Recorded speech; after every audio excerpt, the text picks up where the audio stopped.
اللهم صل على سيدنا مولانا محمد في أول كلامنا. اللهم صل على سيدنا مولانا محمد في أوسط كلامنا.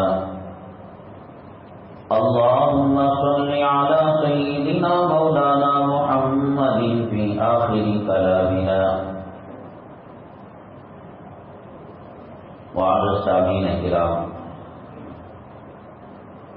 اللہ کے حبیب پاک جناب محمد رسول اللہ صلی اللہ علیہ وسلم کی سیرت طیبہ پر اگر آپ غور فرمائیں گے، بلکہ تمام پیغمبروں اور تمام رسولوں کی سیرت پر آپ غور و فکر فرمائیں گے، سیدنا آدم علی نبینا علیہ الصلاۃ والسلام سے لے کر سرور کونین آقائے دو عالم جناب محمد رسول اللہ صلی اللہ علیہ وسلم تک تقریباً تمام انبیاء میں ایک چیز کم و بیش مشترک نظر آئے گی، اور وہ ہے سیدھی سادی زندگی گزارنا. ایک سیدھی سادی زندگی اس لیے ہے کہ فقیری ہے، غریبی ہے، آمدنی کم ہے، روپیہ نہیں ہے، پیسہ نہیں ہے، فیسلٹیز نہیں ہیں، سہولیات نہیں ہیں، یہ تو مجبوری ہے. پیغمبروں کے لیے ایسی کوئی بات نہیں تھی. نبی کریم جناب محمد رسول اللہ صلی اللہ علیہ وسلم کے گھر میں جو فقر و فاقہ تھا، جو آپ پیٹ پر پتھر باندھتے تھے، کپڑا سادہ پہنتے تھے، اور بی بی فاطمہ الزہرا رضی اللہ تعالیٰ عنہ کے گھر کی حالت خستہ تھی، اور آپ کے نواسے بھوک سے تڑپتے تھے، بلکتے تھے. یہ سب اس لیے نہیں تھا کہ آمدنی نہیں تھی، روپیہ نہیں تھا، پیسہ نہیں تھا. اللہ کے حبیب پاک جناب محمد رسول اللہ صلی اللہ علیہ وسلم کو اختیار دیا گیا، اے محمد صلی اللہ علیہ وسلم، اگر آپ چاہیں احد کا پہاڑ سونا بنا کر آپ کے قدموں میں ڈال دیا جائے گا. تو آپ اگر یس کہتے، ہاں کہتے، تو اللہ تبارک تعالیٰ تو جھوٹا وعدہ نہیں کرتا، آپ کو مل جاتا ہو، اور آپ خود بھی کھاتے، بچوں کو دیتے، نواسوں کو دیتے، صحابہ کو دیتے، ماننے والوں کو دیتے، اور بڑی عمدہ بہترین زندگی گزارتے. جہاں قیصر کا محل ہے، کسریٰ کا محل ہے، تو آپ بھی ایک محل بناتے. لیکن اللہ کے نبی صلی اللہ علیہ وسلم نے اس چوائس کو اور اس اختیار کو قبول نہیں فرمایا آپ نے، اور الٹا یہ دعا کی، اللہم احیینی مسکینا، اے اللہ مجھے زندہ رکھ تو مسکینی کی زندگی میں زندہ رکھ. کہاں سونے کا پہاڑ آپ کے قدموں میں ڈالے جانے کی بات، اور کہاں آپ نے نہ صرف ایک ٹکرایا بلکہ یہ دعا کی، اے اللہ مسکینی کی زندگی مجھے دے. ایسا نہ ہو کہ جوانی مسکینی میں گزرے اور بڑھاپا امیری میں آ جائے. کبھی ہوتا ہے کہ آدمی محنت کرتا ہے اور اس کا پھل بڑھاپے میں نظر آتا ہے. بچہ امریکہ چلا گیا، کارخانہ چمکنے لگا، زمینوں کا کاروبار کرنے لگا، انکم زیادہ ہو گئی. فرمایا کہ وہ امیتنی مسکینہ، اے اللہ مرتے دم تک میری موت بھی آئے حالت مسکینی کے اندر آیا. اب میں نے مسکینی کو مانگ کر زندگی گزاری اور حالت مسکینی میں میرا خاتمہ ہوا، تو کہیں ایسا نہ ہو کہ میرے مقدر میں مال اور دولت لکھا ہوا تھا، قیامت کے دن امراء کے ساتھ، مالداروں کے ساتھ میرا حشر کہیں نہ ہو جائے. تو آپ نے دعا فرمائی، واحشرنی فی زمرۃ المساکین، اے اللہ قیامت کے دن امراء کے ساتھ، مالداروں کے ساتھ نہیں اٹھانا، غریبوں کے ساتھ اٹھانا، مسکینوں کے ساتھ اٹھانا. اللہ کے حبیب پاک جناب محمد الرسول اللہ صلی اللہ علیہ وسلم امام الانبیاء ہیں، سید الاولین ہیں، سید الآخرین ہیں۔ اللہ نے آپ کو امامت انبیاء کے لیے چنا، منتخب فرمایا، خاتم الانبیاء بنایا، ساقی کوثر بنایا، شافی محشر بنایا، اور اپنے کلمے کے ساتھ نبی کریم جناب محمد رسول اللہ صلی اللہ علیہ وسلم کے نام کو جوڑا۔ کتنا اونچا مقام، کتنا اونچا مقام! اتنے اونچے مقام والے کتنے سمجھدار ہوں گے، اللہ نے ان کو کتنی حکمت سے مالا مال کیا ہوگا۔ تو پھر آپ نے امیری کی زندگی کو چھوڑ کر، مالداری کی زندگی کو چھوڑ کر، اپارٹمنٹ بنگلوں کی زندگی، تعیش کی زندگی، عیش و عشرت کی زندگی کو چھوڑ کر مانگ کر مسکینی لی آپ نے۔ ایک ہوتی ہے غربت، غریب ہونا۔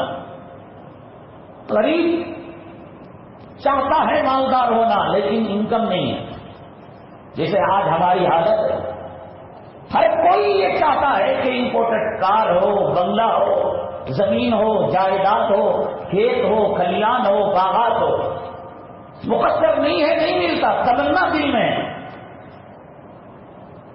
اور مسکین وہ ہے اپنے اختیار سے غریبی کی زندگی گزارے۔ اللہ کے حبیب پاک صلی اللہ علیہ وسلم پر جو حالت آئی وہ مانگ کر آپ نے لی، اور آپ نے دعا کی، اللہم اجعل قوت آل محمد صلی اللہ علیہ وسلم، اے اللہ محمد صلی اللہ علیہ وسلم کے گھرانے کی روزی ایک دن میں ایک وقت کا کھانا تو دے دے۔ اور کبھی آپ نے دعا کی، اے اللہ ایک وقت کھانا دے، کھا کر میں شکر ادا کروں گا، اور ایک وقت مجھے بھوکا رکھنا، میں بھوکا رہ کر میں صبر بھی کروں گا۔ یہ مانگ کر آپ نے لیا۔ رسول اللہ صلی اللہ علیہ وسلم سے بڑھ کر کائنات کے اندر نہ کوئی حکمت والا آیا ہے، نہ قیامت تک آ سکتا ہے، نہ چالاک آیا ہے، نہ قیامت تک آ سکتا ہے۔ سب سے ذہین، سب سے چالاک اور سب سے حکمت والے، اور جس پر اللہ تبارک تعالیٰ کلام پاک کی 6666 آیتیں نازل فرمائے، 114 سورتیں نازل فرمائے، اور جس کے پاس جبرائیل علیہ السلام کا آنا جانا لگا ہو، کیا اس سے بڑھ کر بھی دھرتی میں کوئی عقل والا ہو سکتا ہے؟ کچھ تو بات ہوگی کہ آپ نے مسکینی کو سلیکٹ کر کر لیا اور چن کر لیا، باوجود یہ کہ آپ نے اس مسکینی کے اندر کیسی کیسی حالتیں آئیں۔ ایک مرتبہ نبی کریم جناب محمد رسول اللہ صلی اللہ علیہ وسلم کی بیویاں، ازواج مطہرات، قیامت تک آنے والی مسلمانوں کی مائیں کہنے لگی، اے آقا، اے سرتاج، اے ہمارے خامن، تمام خامن اپنی بیویوں کو سال بھر کا یا مہینے کا حساب سے خرچہ دے دیتے ہیں، اور آپ بھی ہمیں دے دیا کیجیے۔ یہ کیا کبھی چولہا جلا، کبھی نہیں جلا، کبھی روٹی ملی، کبھی نہیں ملی، اور آ بھی جاتا ہے، اور آپ کی حالت یہ ہے کہ ایک نماز سے پہلے اس کو آپ ختم کر دیتے ہیں۔ ایسا نہیں کہ اسے اسٹور کر کر رکھیں، جمع کر کر رکھیں کہ رات میں کوئی مہمان آ جائے۔ اللہ تبارک تعالیٰ نے سخت ترین وارننگ دی، اور اللہ کے حبیب پاک صلی اللہ علیہ وسلم کو فرمایا کہ آپ اپنی بیویوں کو کہہ دیں، قل لازواجک ان کنتن تردن الحیاۃ الدنیا وزینتها فتعالین امتعکن واسرحکن سراحا جمیلا۔ اے محمد صلی اللہ علیہ وسلم کی بیویوں، اگر تمہیں مال چاہیے، نان نفقہ چاہیے، امتعکن واسرحکن، اللہ فرماتے ہیں اتنا دیں گے کہ آپ سیراب ہو جائیں گے، لیکن اس گھر کو چھوڑنا پڑے گا۔ وَإِن كُنتُنَّ تُرِدْنَ اللَّهَ وَرَسُولَهُ، اور اگر تمہیں اللہ چاہیے، رسول چاہیے، آخرت چاہیے، تو پھر تمہیں ایسی زندگی تمہیں گزارنی پڑے گی۔ آخر اللہ تبارک تعالیٰ نے نبی کریم صلی اللہ علیہ وسلم کے گھرانے کے لیے دو آپشن تھے، ایک امیری کا آپشن تھا، ایک مسکینی کا، اور آپ امیری اپنا سکتے تھے۔ ایسی حالت کہ رات کے سمجھیے آپ، اس زمانے میں تو گھڑی نہیں تھی، 1:30 بجے ہو 2 بجے ہو، حضرت حسن رضی اللہ تعالیٰ بل بلا رہے ہیں، حضرت حسین تڑپ رہے ہیں، دونوں چھوٹے بچے ہیں۔ اللہ کے حبیب پاک صلی اللہ علیہ وسلم آتے ہیں اور فرماتے ہیں میرے بچے کیوں رو رہے ہیں؟ بے پناہ محبت کرتے تھے نوازوں سے، کیوں تڑپ رہے ہیں؟ فاطمہ الزہرا رضی اللہ تعالیٰ عنہا آنکھوں میں آنسو کے قطرے لا کر فرمایا میرے ابا حضور، آقا گھر میں دودھ کا ایک قطرہ نہیں ہے، بہت پریشان ہیں بچے۔ اللہ کے حبیب پاک صلی اللہ علیہ وسلم، آپ جانتے ہیں حضرت حسن حضرت حسین کو سینے سے لگایا، اور خود آپ کے دولت قدے کے اندر کوئی چیز موجود نہیں تھی۔ اگر ہوتا تو آپ یہ کیوں کرتے کہ ایک کو پہلے اٹھایا، سینے سے لگایا، اپنی زبان مبارک حضرت حسن کے منہ میں دی، کہا بیٹے اسے چوس لینا۔ کتنے حسن خوش نصیب تھے، جنت میں جانے والے جنت کی نہروں میں وہ مزہ نہیں پایا ہوگا جو حضرت حسن حضرت حسین نے رضی اللہ تعالیٰ عنہما نبی کریم صلی اللہ علیہ وسلم کی زبان مبارک سے وہ مزہ پایا تھا۔ کچھ دیر میں حضرت حسن کی بھوک مٹ گئی، پھر حضرت حسین کو سینے سے لگایا، پھر اپنی زبان مبارک کی، فرمایا کہ بیٹے قوت کے ساتھ اسے چوس لینا۔ اللہ نے کیا لذت دی ہوگی، کیا مزہ دیا ہوگا، جس کے پسینے میں مجھ کو عنبر سے زیادہ خوشبو آتی تھی، اور جس کے پسینے کے سامنے جنت کی خوشبو بیکار تھی، اس کے دعا کے اندر اللہ تبارک تعالیٰ نے کیا کیفیت رکھی ہوگی۔ ایک مرتبہ صحابہ کی ایک جماعت نے شکوہ کیا، اے اللہ کے حبیب پاک صلی اللہ علیہ وسلم، ہمارے گاؤں کے اندر ایک ہی کنواں ہے، لیکن بالکل پانی اتنا کھارا اور اتنا نمکین کہ منہ کو لگایا نہیں جا سکتا۔ اللہ کے حبیب پاک صلی اللہ علیہ وسلم گئے اور اپنے لعاب مبارک کا ایک ذرہ، ایک تھوڑا سا حصہ آپ نے اس کنویں کے اندر ڈالا۔ صحابہ فرماتے ہیں کہ ہم کو شہد سے زیادہ میٹھا وہ پانی نظر آنے لگا۔ تو جس حسن جس حسین نے براہ راست رسول کریم صلی اللہ علیہ وسلم کی زبان مبارک کو چوسا ہو، میرے کہنے کا مطلب اس قسم کی حالتیں آئی ہیں۔ ایک روایت کے اندر آتا ہے کہ امی جان عائشہ صدیقہ رضی اللہ تعالیٰ عنہ نے اپنے خاندان اور قبیلے اور پریوار کے بچے کو کہا کہ بیٹے جس وقت ہمارے گھر کے اندر ہدایا آ جائیں گے اور خوشحالی کی حالت ہو جائے گی، اس وقت ہم تمہیں انعام سے نواز دیں گے، چاکلیٹ دے دیں گے، کھجور دے دیں گے۔ ایک کام کرنا، اس زمانے کے اندر اونٹ کھجور کھایا کرتے تھے، تو کبھی کیا ہوتا وہ کھجور ہضم نہیں ہوتا، کہاں تک حالت آ گئی۔ علماء نے لکھا ہے کہ امی جان عائشہ صدیقہ رضی اللہ تعالیٰ عنہ کے روزہ رکھنے کے بعد یہ کیفیت ہو جاتی تھی کہ آپ نے ایک وقت بچے سے کہا اونٹ جو نیند ڈالتا ہے اور جو فضلہ کرتا ہے اس کو کھنگالنا، شاید کہ اس کے اندر کوئی کھجور مل جائے، اور پھر اس کو دھو کر صاف کر کر افطاری میں اس کو استعمال کیا کرتے ہیں۔ آخر میں یہ کہہ رہا ہوں کہ وجہ کیا تھی؟ حضرت سیدنا عمر بن الخطاب رضی اللہ تعالیٰ امام الانبیاء، شہنشاہوں کے شہنشاہ، سید القونین، سید الاولین سید الآخرین کے دولت قدے میں گئے، جب آپ کو معلوم ہے کہ بیویاں ہڑتال پر تھیں، یہی معاملہ تھا، بڑی پریشان تھی، دنیا بھر کا پیسہ آتا ہے، روپیہ آتا ہے، دولت آتی ہے، دینار و درہم، اناج غلہ، اور اللہ کے حبیب پاک صلی اللہ علیہ وسلم کا معمول تھا کہ آپ جانتے ہیں ایک واقعہ کہ حضرت بلال اقامت کے بھی آپ مسلح پر تھے، کہا کہ رکو میں گھر جا کر آتا ہوں۔ نماز کے بعد صحابہ کرام نے عرض کیا اے اللہ کے حبیب پاک صلی اللہ علیہ وسلم، آج آپ نے وہ عمل کیا جو اس سے پہلے نہیں کیا تھا۔ کہا کہ محراب کے اندر سونے کا ایک ٹکڑا رہ گیا تھا، میں محمد صلی اللہ علیہ وسلم مجھے گوارا نہیں ہوا کہ میں اللہ سے اس حالت میں ملاقات کروں اور گفتگو کروں۔ مومن جب نماز پڑھتا ہے اللہ سے گفتگو کرتا ہے، اللہ تبارک تعالیٰ سے بات چیت کرتا ہے، تو میری یہ چاہا کہ گھر میں سونا رہے، میں اللہ سے کیسے بات کروں؟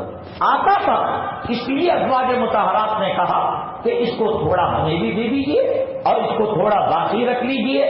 یہ ہڑتال چل رہی تھی، حضرت عمر بن الخطاب رضی اللہ تعالیٰ بیچ بچاؤ کرنے کے لیے، تصفیہ کرنے کے لیے اپنی بیٹی کی زندگی کہ کہیں اللہ کا نبی ناراض ہو جائے گا اور اللہ کا نبی غضبناک ہو جائے گا، میری بیٹی ہمیشہ کے لیے اللہ کی نگاہ سے گر جائے گی، تو منوانے کے لیے ام المؤمنین حضرت حفصہ رضی اللہ تعالیٰ عنہ حضرت عمر بن الخطاب کی صاحبزادی تھیں، حضرت عائشہ صدیقہ حضرت ابو بکر صدیق کی صاحبزادی تھیں، ان کی فکریں لے کر بیچ بچاؤ کرنے، ثالثی بننے کے لیے آقا کے دولت قدے میں گئے۔ فرماتے ہیں دائیں طرف میں رائٹ سائڈ ہاتھ کرتا ہوں تو مجھے بوریا ملتا ہے، وہ بوریا کھجور کے لکڑیوں سے تنا ہوا، وہ کیا تھی؟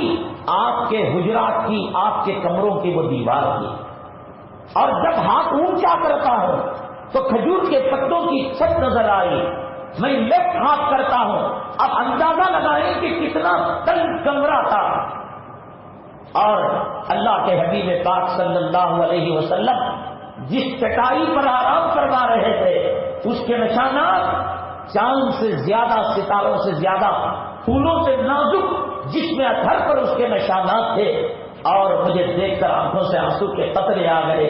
اللہ صلی اللہ علیہ وسلم نے پوچھا وایبکی کا یا عمر، اے عمر تجھے کس چیز نے رلایا؟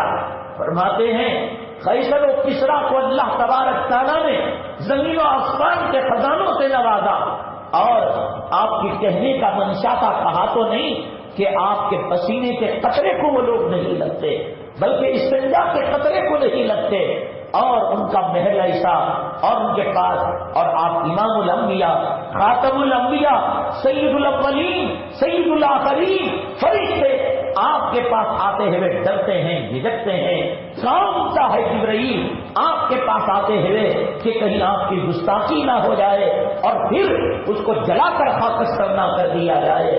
ملک الموت آپ کے پاس آتے ہوئے کامتا ہے، اے محمد صلی اللہ علیہ وسلم آپ کی یہ حالت؟ اللہ کے حبیب پاک صلی اللہ علیہ وسلم نے فرمایا اولئک لہم اجزت لہم طیباتہم فی الدنیا، اے عمر گھبرانے کی کوئی بات نہیں، اللہ نے ان کو دنیا میں اچھی چیزیں دے دی، آخرت میں کوئی چیز نہیں ہے۔ اللہ کے حبیب پاک صلی اللہ علیہ وسلم حضرت ان کو جگائیے فاطمہ الزہرا، آپ یہ بیٹھے سامنے، فاطمہ الزہرا رضی اللہ تعالیٰ عنہ کے دولت قدے میں گئے، کیا نہیں مل سکتا تھا آپ کو؟ حضرت عیسیٰ علیہ السلام آسمان سے دسترخوان اتر سکتا ہے، حضرت موسیٰ علیہ السلام کی قوم من و سلوہ جنت کا پھل مل سکتا ہے۔ اللہ کی قسم اگر آپ چاہیں جنت کی حوریں آپ کے سامنے دسترخوان بچھائیں اور جنت کی نعمتیں اس دسترخوان کے اندر پروسے اور کہیں کہ محمد صلی اللہ علیہ وسلم جی نہیں بنا، تو جنت کو لا کر اس دسترخوان میں رکھ دیں گے۔ لیکن اللہ کے حبیب پاک صلی اللہ علیہ وسلم نے دیکھا آپ کی لقت جگر، آپ کی نور نظر، آپ کی آنکھوں کی ٹھنڈک، آپ کے جگر کی حرارت، آپ کے دل کا قرار، آپ کے دل کا سکون، دروازے کو کھٹکھٹایا تو جو سامنے آئی نہ کاٹن کا کپڑا تھا نہ ململ کا کپڑا تھا، ٹاٹ لپٹی ہوئی تھی، اور یہ وہ خاتون تھی جس کو اللہ کے حبیب پاک صلی اللہ علیہ وسلم نے موت سے پہلے سند دی، وسیدۃ نساء اہل الجنۃ فاطمہ، کہ میری بیٹی جنتی عورتوں کی سردار ہے، ٹاٹ پہنے ہوئے ہے۔ آج کا کوئی باپ ہوتا، اللہ کیسا نازک پھولوں کے جیسا میرے بچی کو پالا تھا، میں ذرا تکلیف نہیں ہونے دیتا، آنکھوں سے اشارہ کرتی، جو چیز مانگتی اس کی مراد کو پورا کرتا، بلاؤ تمہارے خامن کو، وہ مرد مانا ہے کہ کیا کماتا نہیں کماتا۔ اور آپ کو معلوم ہے اللہ کے حبیب پاک صلی اللہ علیہ وسلم بیوی فاطمہ الزہرا رضی اللہ تعالیٰ عنہ سے بے پناہ محبت کیا کرتے تھے، بے پناہ۔ سفر میں جاتے تو آپ کے گھر ہو کر جاتے، اور سفر سے آتے تو آپ کے گھر ہو کر آتے، اچانک رات میں اٹھ جاتے اور بچی کے گھر چلے جاتے، حسن سے کھیلتے، حسین سے کھیلتے۔ یہ پتہ ارے بیٹی کو کس نے آپ نے فرمایا خیرکم لأہلہ وانا خیرکم لأہلی، کائنات کے اندر سب سے بہترین آدمی وہ جو اپنے گھر والوں کے ساتھ اچھا سلوک کرے، اور میں سب سے بہترین، میں ایسا باپ ہو نہ اللہ نے ایسا باپ آج تک پیدا کیا نہ قیامت تک پیدا کر سکتا، میں بھائی بنا تو ایسا بھائی بنا، نہ بھائی ایسا آج تک آیا نہ قیامت تک آ سکتا ہے، میں خامین بنا تو ایسا خامین بنا، نہ خامین کوئی دنیا میں آج تک میرے جیسا آیا نہ قیامت تک آ سکتا ہے، میں نانا بنا ایسا بنا کہ قیامت تک نہ کوئی آیا ہے اب تک نہ قیامت تک آئے گا، بے پناہ محبت، بے پناہ محبت، ایسی صاحبزادی کو ٹاٹ لکھتے ہوئے دیکھے آقا کے دل پر کیا بیتی ہوگی، کیا گزری ہوگی۔ نہیں، نہ حضرت علی کو ڈانٹا، نہ اس کو برا سمجھا، بیٹی کو سینے سے لگا لیا، کیا تربیت کا انداز۔ باپ بیٹی کے گھر جاتا ہے اور ذرا سا بیٹی کے چہرے پر اثر دیکھتا ہے بیماری کا، اور ذرا سا سوکھا پن دیکھتا ہے، اسی کیا ہو گیا تجھے، مجھے بول، تیرا مرد مارتا کیا، تیری سانس کھانے دیتی کیا، تیری لڑن تجھے ستاتی کیا۔ اللہ کے حبیب پاک صلی اللہ علیہ وسلم نے سینے سے لگا لیا، بیٹی اللہ بہترین لباس جنت میں دے گا اور بہترین لباس اللہ تجھے جنت میں پہنائے گا۔ کیا نہیں کر سکتے تھے آپ؟ میرے کہنے کا مطلب یہ ہے اللہ کے حبیب پاک صلی اللہ علیہ وسلم نے اس کو چوائس کر کر، اختیار کر کر کیوں لیا؟ دو چیزیں ہیں، آپ کمپیوٹر لینے جاتے ہیں، کار لینے جاتے ہیں، ٹو ویلر لینے جاتے ہیں، آپ کو تجربہ نہیں تو ایک آدمی جو اس کا ماہر ہے اسے لے کر جاتے ہیں، اور دیکھنے میں ایک کار چمچما رہی ہے، خوبصورت ہے، لیکن جو ماہر ہے وہ کہتا ہے کہ یہ کار ہے، جو ماہر ہے وہ کہتا ہے ٹو ویلر یہ لو، تو آپ اس پر اعتبار کرتے ہیں۔ اللہ کے حبیب پاک صلی اللہ علیہ وسلم کے سامنے دنیا بھی رکھی گئی، آخرت بھی رکھی گئی، آپ نے آخرت کو اپنایا، وَلَلْآخِرَةُ خَيْرٌ لَكَ مِنَ الْأُولَىٰ، اے محمد صلی اللہ علیہ وسلم آخرت آپ کے لیے بہتر ہے دنیا سے۔ آپ کے سامنے امیری اور غریبی رکھی گئی، آپ نے غریبی کو منتخب کیا، غریبی کو سلیکٹ کیا۔ میں نے آپ کو جو عنوان لگایا تھا، دنیا کے اندر صحت والی زندگی کا راز، امن والی زندگی کا راز، سکون والی زندگی کا راز نہ تو ہمیں فلاسفروں کی زندگی میں ملے گا، نہ تو بادشاہوں کی زندگی میں ملے گا، نہ تو دنیا داروں کی زندگی میں ملے گا، یہ سب بلڈنگیں دھوکے کی ہیں۔ سڑک پر جو ٹریفک دیکھتے ہو، جو لاکھوں کی کاریں دیکھتے ہو، سب دھوکا ہے، قریب قریب بیٹھ کر مسکرا رہے ہیں لیکن دلوں کے اندر زمین آسمان کی دوریاں ہیں۔ اللہ کے نبی صلی اللہ علیہ وسلم نے اپنی بیویوں کو جو محبت دی، اپنی اولاد کو جو محبت دی، اپنے بیٹی کو جو محبت دی، اپنے نواسوں کو جو محبت دی، ایسی محبت نہ کوئی دیا ہے نہ قیامت تک دے سکتا ہے۔ اس زندگی کی محبت کا نام پرسکون، اور حضرت عبداللہ ابن عباس رضی اللہ تعالیٰ عنہما نے ایک عجیب و غریب بات بیان فرمائی کہ اللہ کے یہاں جنت سے پہلے دنیا میں ایک جنت ہے، من دخل فی الجنت فی الدنیا دخل فی الجنت فی الآخرہ، جو دنیا کی جنت کے اندر داخل ہوگا وہ آخرت کی جنت کے اندر داخل ہوگا، اور جو دنیا کی جنت میں داخل نہیں ہوگا، ارے دنیا کی جنت کو جو نہیں پا سکا تو آخرت کی جنت کیسے ملے گی؟ تو حضرت عبداللہ ابن عباس رضی اللہ تعالیٰ عنہ فرماتے ہیں یہی گھر ہے جو دنیا کی جنت ہے، اور یہ گھر جنت بنتی ہے عورت سے، اور یہ گھر جنت سادگی سے بنتی ہے، پرتکلف زندگی سے نہیں۔ قیمتی ڈائننگ ٹیبل لگا لیا، قیمتی کرسیاں لگا لیا، آج بڑا الٹی کھوپڑی کا زمانہ ہے صاحب، الٹی عقل کا زمانہ ہے، خرد کا نام جنو رکھ دیا، کا نام خرد رکھ دیا۔ یہاں میں کہنے کو کہہ رہا ہوں، آپ سننے کو سن رہے ہیں، لیکن جانے کے بعد کام وہی کریں گے جو ہمارا دل کہتا ہے۔ ارے یار پیسہ ہوگا تو سب کچھ ہوگا، پیسہ ہوگا ہم کے لیے چشمہ خریدیں گے، پیسہ ہوگا کپڑا خریدیں گے، پیسہ ہوگا کار خریدیں گے، پیسہ ہوگا انشورنس ہوگا، پیسہ ہوگا قیدی کو چھڑائیں گے، پیسہ ہوگا نرسنگ ہوم کی بل ادا کریں گے، پیسہ ہوگا تو ہمارا نام ہوگا، عزت ہوگی.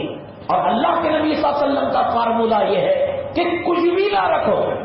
امی جان عائشہ صدیقہ رضی اللہ تعالیٰ عنہ کبھی کبھی گھر کے جو چراغ ہوتا تھا، کام والی کو کہتے، لونڈی کو کہتے، باندی کو کہتے، وہ چراغ بجھا کر تیل لے کر آؤ، میں اس سے افطاری کرنا چاہتی ہوں. تو لونڈی کہتی، کام والی کہتی، امی جان اتنا آیا تھا کہ سارا گاؤں کھا سکتا تھا اور آپ نے اس کو دے دیا. تو امی جان فرماتی ہیں ارے ذرا میرے روزہ اور افطاری کی یاد تو دلا دیتی، تو وہ تک یاد نہیں رہا، پل کی خبر نہیں. اللہ کے نبی صلی اللہ علیہ وسلم فرماتے ہیں ایک سلام کے بعد دوسرے سلام کی کوئی خبر نہیں. ناندیڑ کے اندر ایک امام صاحب تھے، حیدرآباد میں عادل آباد کے پاس کہیں نکاح کرنے کے لیے گئے. نکاح ہوا، دلہن بیٹھی ہے کار میں، دلہا اور دلہن کے عزیز و اقارب ہیں. منزل کو پہنچنے سے پہلے جلوہ آخرت میں ہو گیا، ان کا ایکسیڈنٹ ہو گیا. میں نے قبول کیا، اس نے بھی کہا میں نے قبول کیا، اس نے بھی اجابہ قبول ہوا. اللہ کو منظور نہیں تھا کہ یہ جوڑا اس دنیا کے اندر شادی شدہ زندگی گزارے. مکان بنتا ہے، ارادہ کرتا ہے، روکا چھاپتا ہے کہ مکان کی ٹھنڈی ہوگی، لیکن اس مکان کے اندر اس کے کھانے کا، مردے کا کھانا پکے گا اس کو معلوم نہیں. ایک قدم اندر ایک قدم باہر ہوتا ہے، اللہ تبارک تعالیٰ اس کی روح کو قبض کر لیتے ہیں. اور یہاں زندگیاں ایسے معلوم ہوتا ہے کوئی کریم اور مسالہ لگا رکھا ہے کہ ملک الموت آئے گا تو کرنٹ کا شاٹ 440 کا کرنٹ اس کو لگے گا، 80 کا کرنٹ اس کو لگے گا اور وہ بھاگ جائے گا. کوالٹی مولڈنگ کے اندر لوہا ڈالو، مضبوط ڈالو، سیمنٹ ڈالو، بس کوالٹی کی ڈالو، ایسا مکان بناؤ، ایسی زمین. اور اللہ کے حبیب پاک صلی اللہ علیہ وسلم کا دولت قضا اور آپ کی وہ مسجد جس کو آپ نے فرمایا ما بین بیتی و منبری روضۃ من ریاض الجنہ، میری منبر اور حجر عائشہ کے درمیان جو حصہ ہے وہ جنت کا حصہ. ایک بدوی آ کر اگر اس مسجد میں پیشاب کرتا ہے تو اس کا حلیہ، اس کا جغرافیہ اور دکھنے میں کیسی نظر آ رہی ہوگی کہ اس کی ہمت ہوئی وہاں پر پیشاب کرنے کی. صحابی کہتے ہیں کہ ہم جب سجدہ کرتے اور برسات کے دن ہوتے تو ہماری پیشانیوں پر کیچڑ لگ جایا کرتا تھا، ہمارے کپڑے گیلے ہو جایا کرتے تھے. کہ ساری عمل کی ضمانت ہے. ہمارا مزاج اسٹیل کا سامان والا آتا ہے، اتنا پاور دے دیا، اتنا پاور دے دیا ہے عورت کو. ہمارے علماء کرام مشائخ ہم جو کہتے ہیں آپ اگر غلامی اپنی بیوی کی کر لیں میرے باپ کا کیا بگڑے گا؟ اگر آپ اپنی بیوی کو طلاق دیں تو مجھے ملنے والی ہے وہ. ہم یہ جو جورو کا غلام، جورو کا غلام جو کہتے ہیں، مشائخ نے لکھا ہے کہ جس گھر کے اندر عورت کی حکمرانی ہوتی ہے، ویسے تو حدیث بھی ہے کہ وہ قوم کامیاب نہیں ہو سکتی جس کا سردار عورت ہو. یہ بھی تو ایک قوم ہے، گھر ایک ملک ہے، یہ بھی تو ایک کیپٹل سٹی ہے، اس کے اندر بھی تو حکمرانی ہے جس کو اللہ نے کلام پاک میں فرمایا 5ویں پارے میں الرجال قوامون علی النساء، اس کا حکمران مرد ہے. مشائخ نے لکھا ہے کہ جس گھر کے اندر عورت کی حکمرانی ہوتی ہے، پیسہ لایا دے دیا، اختیار دے دیا، کپڑا تم خریدو، تم خرچ کرو، مسالہ تم لو، تم پکاؤ، پورے گھر کا اختیار پور ایک تو ہے کہ کرے اور مرد نگرانی کرے، یہ کوئی بات نہیں. تو مشائخ نے لکھا ہے کہ اس زمین میں دفن ہو جانا بہتر ہے، اس کو مر جانا بہتر ہے. اس کی زندگی بدترین زندگی ہے جو عورت کی غلامی کے اندر اور عورت کے اختیارات کے ماتحت ہو کر زندگی گزارتا ہے. اب نتیجہ کیا ہے؟ ایک شوکیس لیا، دوسرے شوکیس پر نظر پڑی تو مرد کو کہا جی اس کو کباڑ خانہ دے دو. دیکھو بھرے گئے سیکنڈ ہینڈ چیزوں کے دکانیں، فریج بدلا جا رہا ہے، الماری ذرا ماڈل بدلا، ذرا حلیہ بدلا تو اب چیزیں بدلی جا رہی ہیں. اور وہاں سیدۃ نساء اہل الجنہ فاطمہ، ان کے جسم پر ٹاٹ کا کپڑا لگا ہوا ہے. حضرت عمران بن حسین رضی اللہ تعالیٰ عنہ کے ساتھ آقا آپ کے دولت قدے میں جانا چاہتے ہیں تو اللہ کے نبی صلی اللہ علیہ وسلم کی صاحبزادی کہتی ہیں ابا آپ تو آ سکتے ہیں لیکن جو ہے یہ بھیا عمران نہیں ہو سکتے. کہا بیٹی کیوں؟ کیا قصور کیا؟ کیا غلطی کی؟ فرمایا ابا میرے پاس ایک چادر ہے، اگر پردہ کر لوں تو ننگی ہو کر بیٹھ جاؤں، اگر جسم پر پہنوں تو پھر پردہ کرنے کے لیے دوسری چادر نہیں. یہ تو غیر محرم بھیا ہیں، تو ان کے سامنے میں کیسے آ سکتی ہوں؟ کتنے کپڑے ہیں، چپلوں کی کتنی جوڑیاں ہیں، کتنے برتن ہیں، نسلوں نسلوں کا کھانا اس میں پک سکتا ہے، نسل نسل وہ کپڑے وہ چپل وہ پہن سکتے ہیں. اس سے گھر کا سکون تباہ ہوتا ہے، گھر کا من تباہ ہوتا ہے. ایک رسول اللہ صلی اللہ علیہ وسلم کے گھرانے کا فارمولہ، جتنی محبت بھری زندگی آپ جھوٹ بول سکتے ہیں کہ آپ نے کہا خیرکم خیرکم لأہلہ، سننے کا بہترین آدمی وہ ہے جو اپنے گھر والوں کے لیے بہترین ہو. اور آگے فرمایا وَأَنَا خَيْرُكُمْ لِأَهْلِي، سب سے بہترین اس دھرتی پر میں اپنے گھر والوں کے لیے جو نمونہ بناؤں کوئی نہیں بن سکتا. تو آپ نے مسکینی کو اپنایا، سادگی کو اپنایا، سیدھے سادے کپڑے، موٹے گھاٹے کپڑے. حضرت ام ہانی رضی اللہ تعالیٰ عنہ کے دولت قدے میں آپ تشریف لے گئے. فرمایا اما جان مجھے بھوک لگی ہے. کہا کہ بیٹے مجھے شرم آتی ہے، حیا آتی ہے، گھر میں کچھ نہیں ہے. ہاں کل پرسوں ہم نے جو روٹی کھائی تھی دسترخوان کے اندر اس کے پرزے اور اس کے ٹکڑے اور اس کا برادہ اور اس کا آٹا رہ گیا ہے.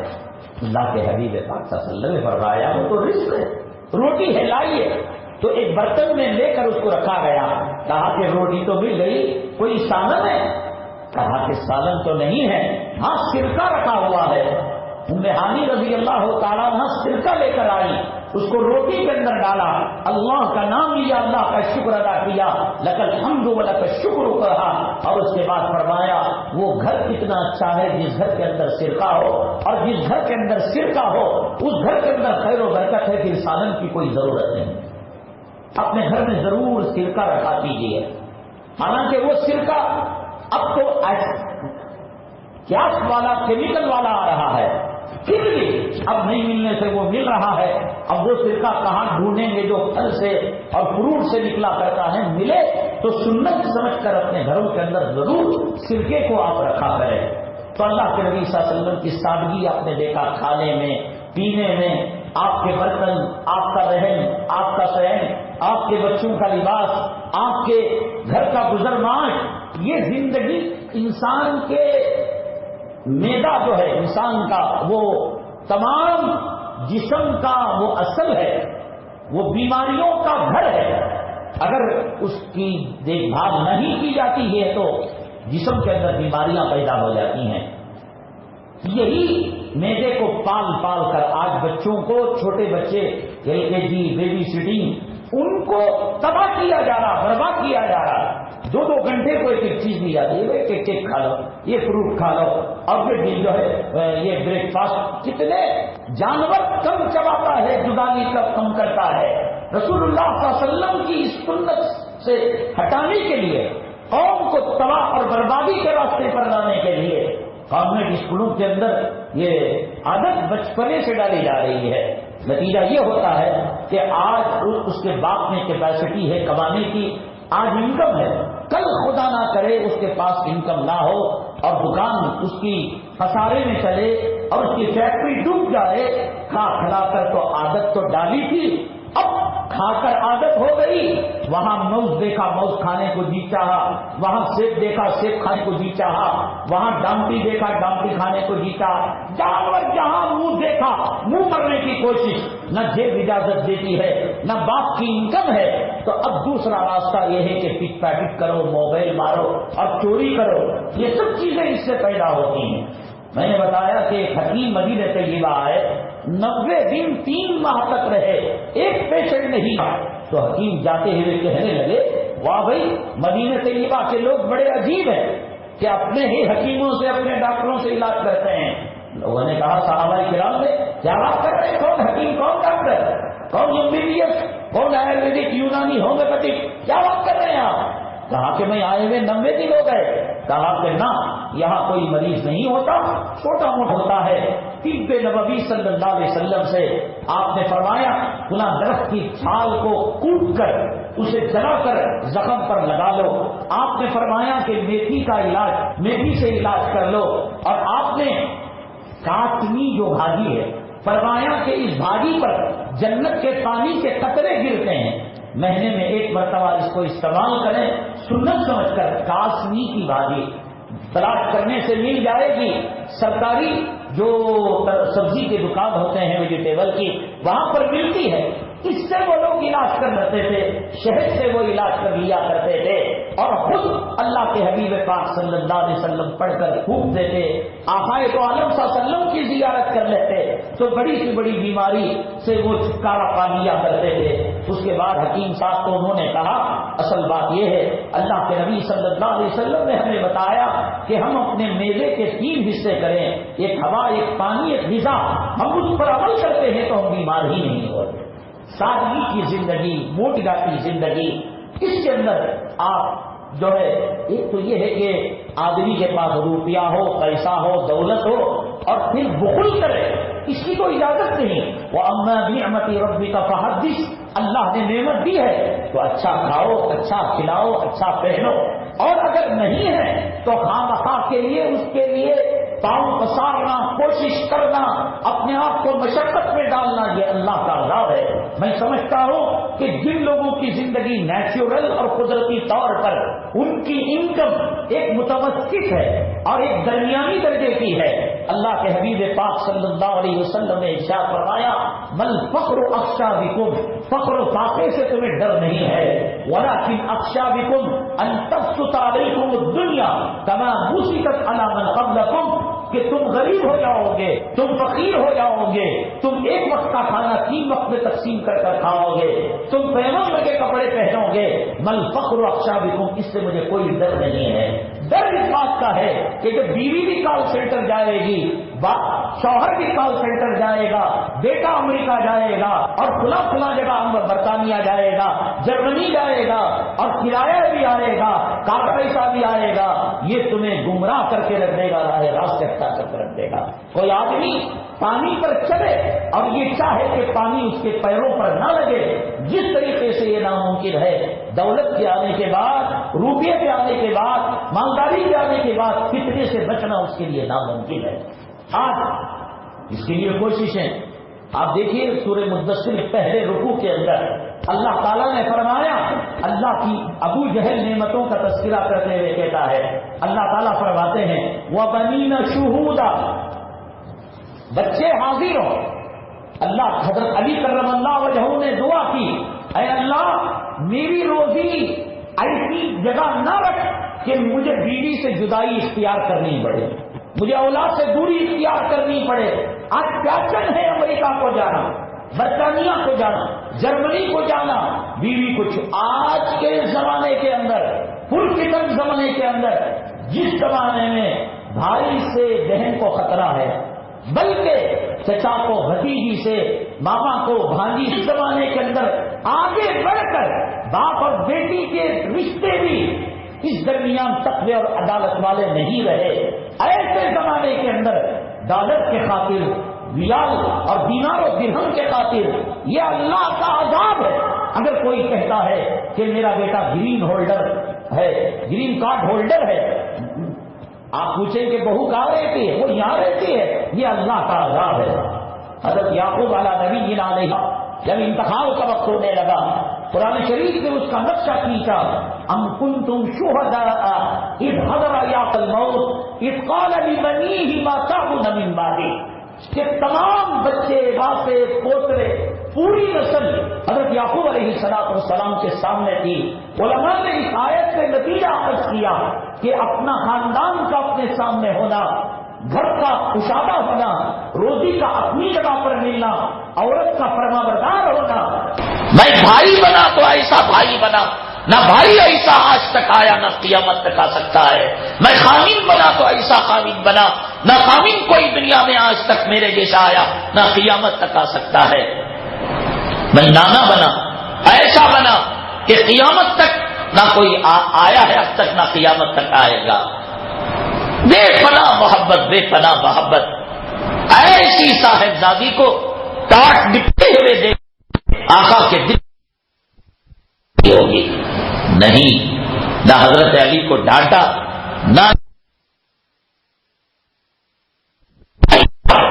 کیا تربیت کا انداز،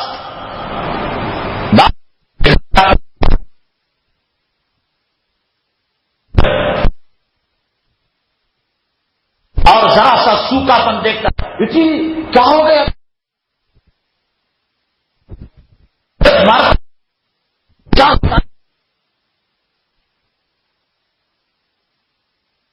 کہ حبیب پاک صلی اللہ علیہ وسلم نے سینے سے لگا لیا، بیٹی دے گا اور بہترین لباس اللہ، کیا نہیں کر سکتے تھے آپ؟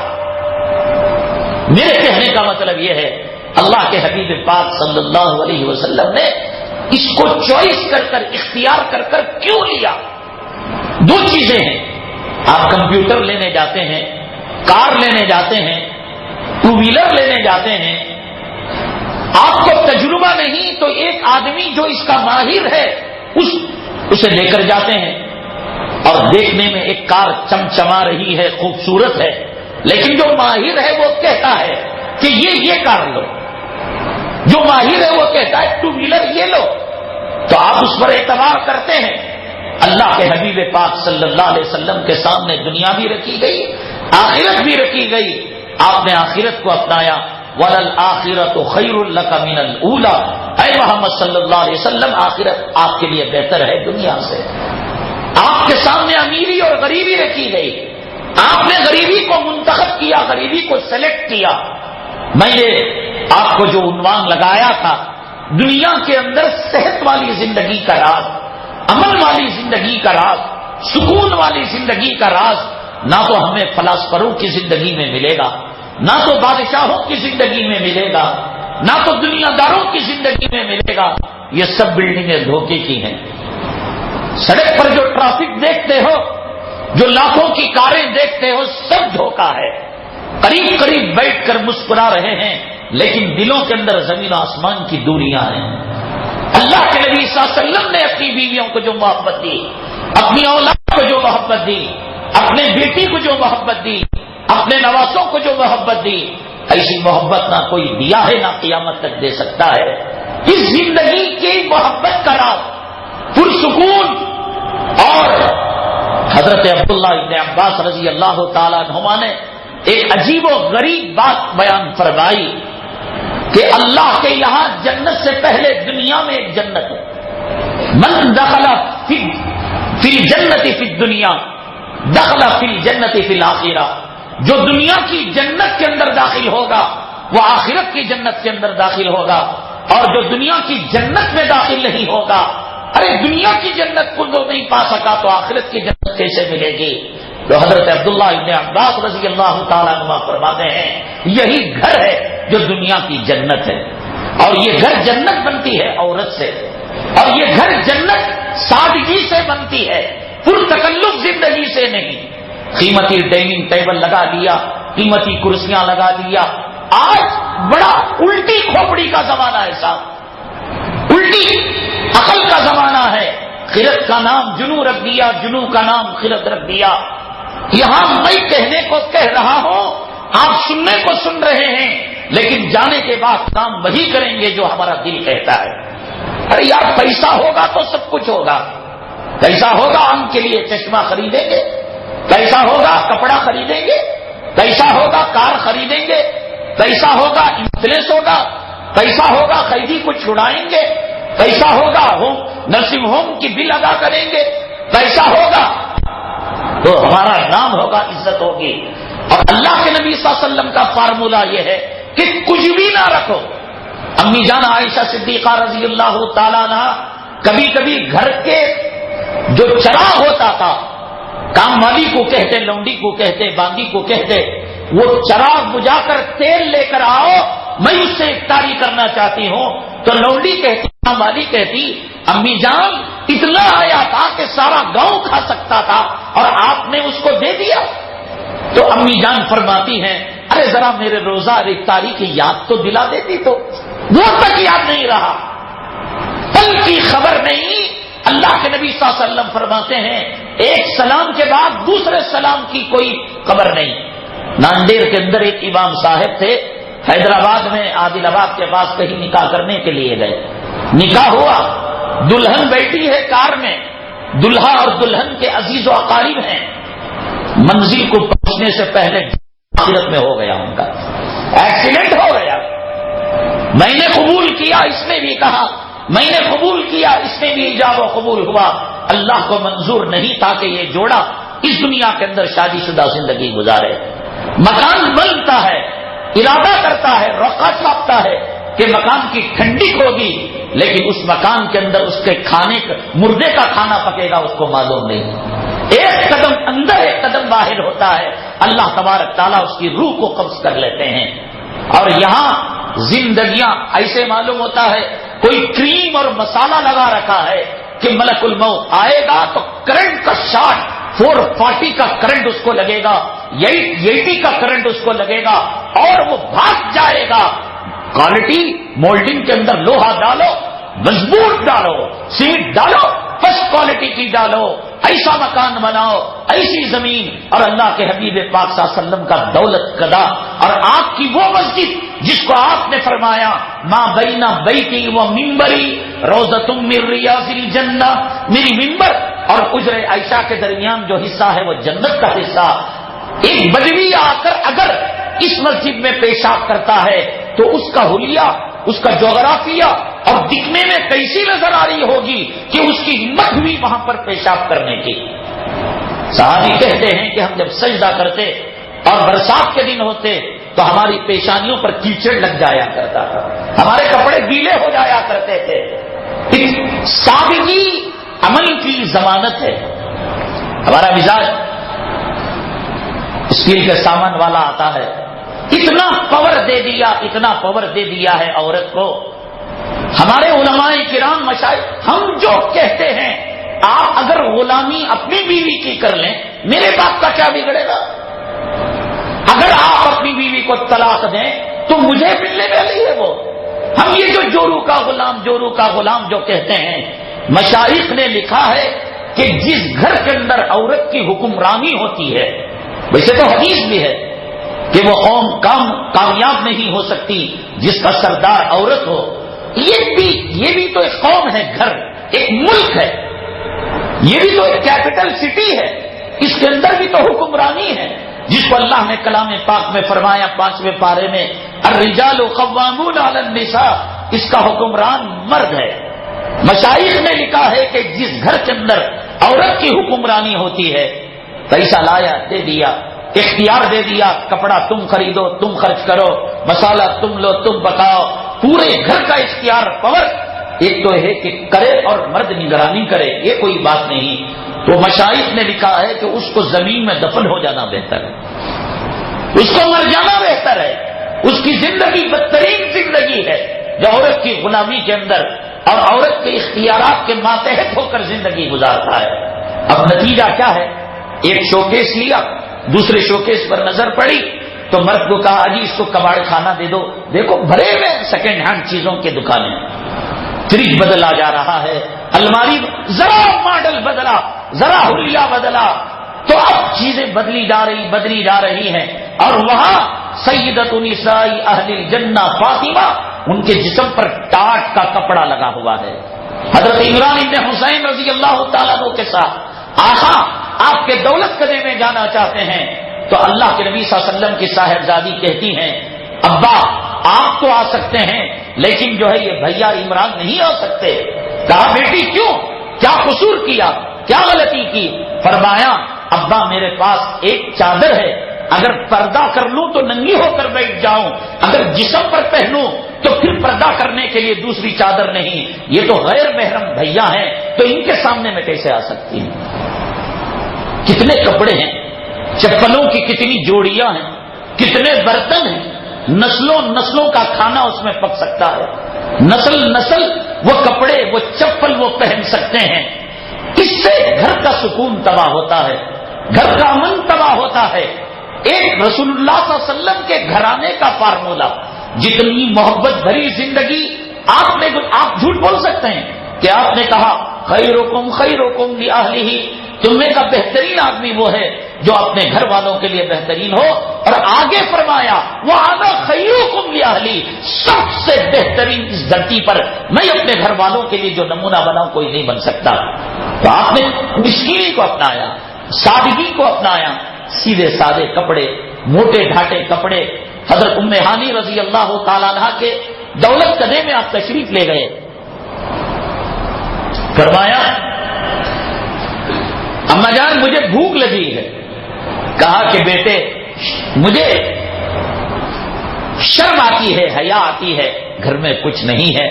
ہاں کل پرسوں ہم نے جو روٹی کھائی تھی دسترخوان کے اندر اس کے پرزے اور اس کے ٹکڑے اور اس کا برادہ اور اس کا آٹا رہ گیا ہے. اللہ کے حبیب پاک صلی اللہ علیہ وسلم نے فرمایا وہ تو رزق ہے، روٹی ہے لائیے. تو ایک برتن میں لے کر اس کو رکھا گیا. کہا کہ روٹی تو مل گئی، کوئی سالن ہے؟ کہا کہ سالن تو نہیں ہے، ہاں سرکہ رکھا ہوا ہے.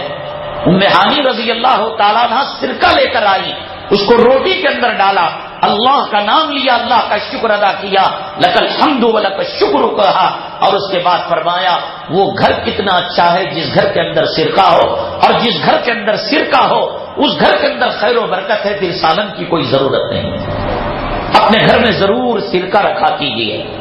حالانکہ وہ سرکہ اب تو گیس والا کیمیکل والا آ رہا ہے، پھر بھی اب نہیں ملنے سے وہ مل رہا ہے. اب وہ سرکہ کہاں ڈھونڈیں گے جو پھل سے اور فروٹ سے نکلا کرتا ہے؟ ملے تو سنت سمجھ کر اپنے گھروں کے اندر ضرور سرکے کو آپ رکھا کریں. تو اللہ کے نبی صلی اللہ علیہ وسلم کی سادگی آپ نے دیکھا، کھانے میں پینے میں، آپ کے برتن، آپ کا رہن، آپ کا صحن، آپ کے بچوں کا لباس، آپ کے گھر کا گزر معاش. یہ زندگی انسان کے میدہ جو ہے، انسان کا وہ تمام جسم کا وہ اصل ہے، وہ بیماریوں کا گھر ہے. اگر اس کی دیکھ بھال نہیں کی جاتی ہے تو جسم کے اندر بیماریاں پیدا ہو جاتی ہیں. یہی میدے کو پال پال کر آج بچوں کو، چھوٹے بچے LKG بیبی سٹنگ، ان کو تباہ کیا جا رہا، برباد کیا جا رہا. 2 گھنٹے کو ایک ایک چیز دی جاتی ہے، بھائی کیک کھا لو، یہ فروٹ کھا لو، اور یہ جو ہے یہ بریک فاسٹ. کتنے جانور کم چباتا ہے، جگالی کا کم کرتا ہے. رسول اللہ صلی اللہ علیہ وسلم کی اس سنت سے ہٹانے کے لیے، قوم کو تباہ اور بربادی کے راستے پر لانے کے لیے گورنمنٹ اسکولوں کے اندر یہ عادت بچپنے سے ڈالی جا رہی ہے. نتیجہ یہ ہوتا ہے کہ آج اس کے باپ میں کیپیسٹی ہے کمانے کی، آج انکم ہے، کل خدا نہ کرے اس کے پاس انکم نہ ہو اور دکان اس کی خسارے میں چلے اور اس کی فیکٹری ڈوب جائے. کھلا کھلا کر تو عادت تو ڈالی تھی، اب کھا کر عادت ہو گئی. وہاں موز دیکھا موز کھانے کو جی چاہا، وہاں سیب دیکھا سیب کھانے کو جی چاہا، وہاں ڈامٹی دیکھا ڈامٹی کھانے کو جی چاہا. جانور جہاں منہ دیکھا منہ مارنے کی کوشش. نہ جیب اجازت دیتی ہے، نہ باپ کی انکم ہے. تو اب دوسرا راستہ یہ ہے کہ پک پیکٹ کرو، موبائل مارو اور چوری کرو. یہ سب چیزیں اس سے پیدا ہوتی ہیں. میں نے بتایا کہ ایک حکیم مدینہ طیبہ آئے، 90 دن 3 ماہ تک رہے، ایک پیشنٹ نہیں گیا. تو حکیم جاتے ہوئے کہنے لگے واہ بھائی مدینہ طیبہ کے لوگ بڑے عجیب ہیں کہ اپنے ہی حکیموں سے، اپنے ڈاکٹروں سے علاج کرتے ہیں. لوگوں نے کہا صحابہ کرام نے کیا بات کر رہے ہیں، کون حکیم، کون ڈاکٹر، کون MBBS، کون آیورویدک، یونانی، ہومیوپیتھک، کیا بات کر رہے ہیں آپ؟ کہا کہ میں آئے ہوئے 90 دن ہو گئے. کہا کہ نہ، یہاں کوئی مریض نہیں ہوتا، چھوٹا موٹا ہوتا ہے. طب نبوی صلی اللہ علیہ وسلم سے آپ نے فرمایا فلاں درخت کی چھال کو کوٹ کر اسے جلا کر زخم پر لگا لو. آپ نے فرمایا کہ میتھی کا علاج، میتھی سے علاج کر لو. اور آپ نے کاسنی جو بھاجی ہے، فرمایا کہ اس بھاجی پر جنت کے پانی کے قطرے گرتے ہیں، مہینے میں 1 مرتبہ اس کو استعمال کریں. سنت سمجھ کر کاسنی کی بھاجی تلاش کرنے سے مل جائے گی. سرکاری جو سبزی کے دکان ہوتے ہیں ویجیٹیبل کی، وہاں پر ملتی ہے. اس سے وہ لوگ علاج کر لیا کرتے تھے، شہد سے وہ علاج کر لیا کرتے تھے. اور خود اللہ کے حبیب پاک صلی اللہ علیہ وسلم پڑھ کر پھونک دیتے، آقائے تو عالم صلی اللہ علیہ وسلم کی زیارت کر لیتے تو بڑی سے بڑی بیماری سے وہ چھٹکارا پا لیا کرتے تھے۔ اس کے بعد حکیم صاحب کو انہوں نے کہا اصل بات یہ ہے اللہ کے نبی صلی اللہ علیہ وسلم نے ہمیں بتایا کہ ہم اپنے معدے کے 3 حصے کریں، ایک ہوا، ایک پانی، ایک غذا، ہم اس پر عمل کرتے ہیں تو ہم بیمار ہی نہیں ہوتے۔ سادگی کی زندگی، موٹی داٹی زندگی، اس کے اندر آپ جو ہے ایک تو یہ ہے کہ آدمی کے پاس روپیہ ہو، پیسہ ہو، دولت ہو اور پھر بخل کرے، اس کی تو اجازت نہیں۔ وَأَمَّا بِنِعْمَتِ رَبِّكَ فَحَدِّثْ، اللہ نے نعمت دی ہے تو اچھا کھاؤ، اچھا کھلاؤ، اچھا پہنو، اور اگر نہیں ہے تو خواہ کے لیے اس کے لیے پاؤں پسارنا، کوشش کرنا، اپنے آپ کو مشقت میں ڈالنا، یہ اللہ کا عذاب ہے۔ میں سمجھتا ہوں کہ جن لوگوں کی زندگی نیچرل اور قدرتی طور پر ان کی انکم ایک متوسط ہے اور ایک درمیانی درجے کی ہے، اللہ کے حبیب پاک صلی اللہ علیہ وسلم نے ارشاد فرمایا مل فخر اخشا بکم، فخر و فاقے سے تمہیں ڈر نہیں ہے، ولکن اخشا بکم ان تبسط علیکم الدنیا کما بسطت علی من کان قبلکم، کہ تم غریب ہو جاؤ گے، تم فقیر ہو جاؤ گے، تم ایک وقت کا کھانا 3 وقت میں تقسیم کر کر کھاؤ گے، تم پیون لگے کپڑے پہنو گے، مل فخر اخشا بکم، اس سے مجھے کوئی ڈر نہیں ہے۔ ڈر اس بات کا ہے کہ جب بیوی بھی کال سینٹر جائے گی، شوہر بھی کال سینٹر جائے گا، بیٹا امریکہ جائے گا اور فلاں جگہ ہم برطانیہ جائے گا، جرمنی جائے گا اور کرایہ بھی آئے گا، کارخانے کا پیسہ بھی آئے گا، یہ تمہیں گمراہ کر کے رکھ دے گا، راہ راست سے ہٹا کر کے رکھ دے گا۔ کوئی آدمی پانی پر چلے اور یہ چاہے کہ پانی اس کے پیروں پر نہ لگے، جس طریقے سے یہ ناممکن ہے، دولت کے آنے کے بعد، روپیے کے آنے کے بعد، مالداری کے آنے کے بعد فتنے سے بچنا اس کے لیے ناممکن ہے۔ آج اس کے لیے کوششیں، آپ دیکھیے سورہ مدثر کے پہلے رکوع کے اندر اللہ تعالیٰ نے فرمایا، اللہ کی ابو جہل نعمتوں کا تذکرہ کرتے ہوئے کہتا ہے، اللہ تعالیٰ فرماتے ہیں وَبَنِينَ شُهُودًا، بچے حاضر ہوں۔ اللہ حضرت علی کرم اللہ وجہہ نے دعا کی، اے اللہ میری روزی ایسی جگہ نہ رکھ کہ مجھے بیوی سے جدائی اختیار کرنی پڑے، مجھے اولاد سے دوری اختیار کرنی پڑے۔ آج فیشن ہے امریکہ کو جانا، برطانیہ کو جانا، جرمنی کو جانا، بیوی کچھ۔ آج کے زمانے کے اندر، پرفتن زمانے کے اندر، جس زمانے میں بھائی سے بہن کو خطرہ ہے، بلکہ چچا کو بھتیجی سے، ماما کو بھانجی سے، جس زمانے کے اندر آگے بڑھ کر باپ اور بیٹی کے رشتے بھی اس درمیان تقوی اور عدالت والے نہیں رہے، ایسے زمانے کے اندر ڈالر کے خاطر، ریال اور دینار و درہم کے خاطر یہ اللہ کا عذاب ہے۔ اگر کوئی کہتا ہے کہ میرا بیٹا گرین ہولڈر ہے، گرین کارڈ ہولڈر ہے، آپ پوچھیں کہ بہو کہاں رہتی ہے، وہ یہاں رہتی ہے، یہ اللہ کا عذاب ہے۔ حضرت یعقوب علیہ نبینا علیہ الصلوۃ والسلام جب انتقال کا وقت ہونے لگا، قرآن شریف نے اس کا نقشہ کھینچا، ام کنتم شہداء اذ حضر یعقوب الموت اذ قال لبنیہ ما تعبدون من بعدی، کہ تمام بچے، نواسے، پوترے، پوری نسل حضرت یعقوب علیہ السلام کے سامنے تھی۔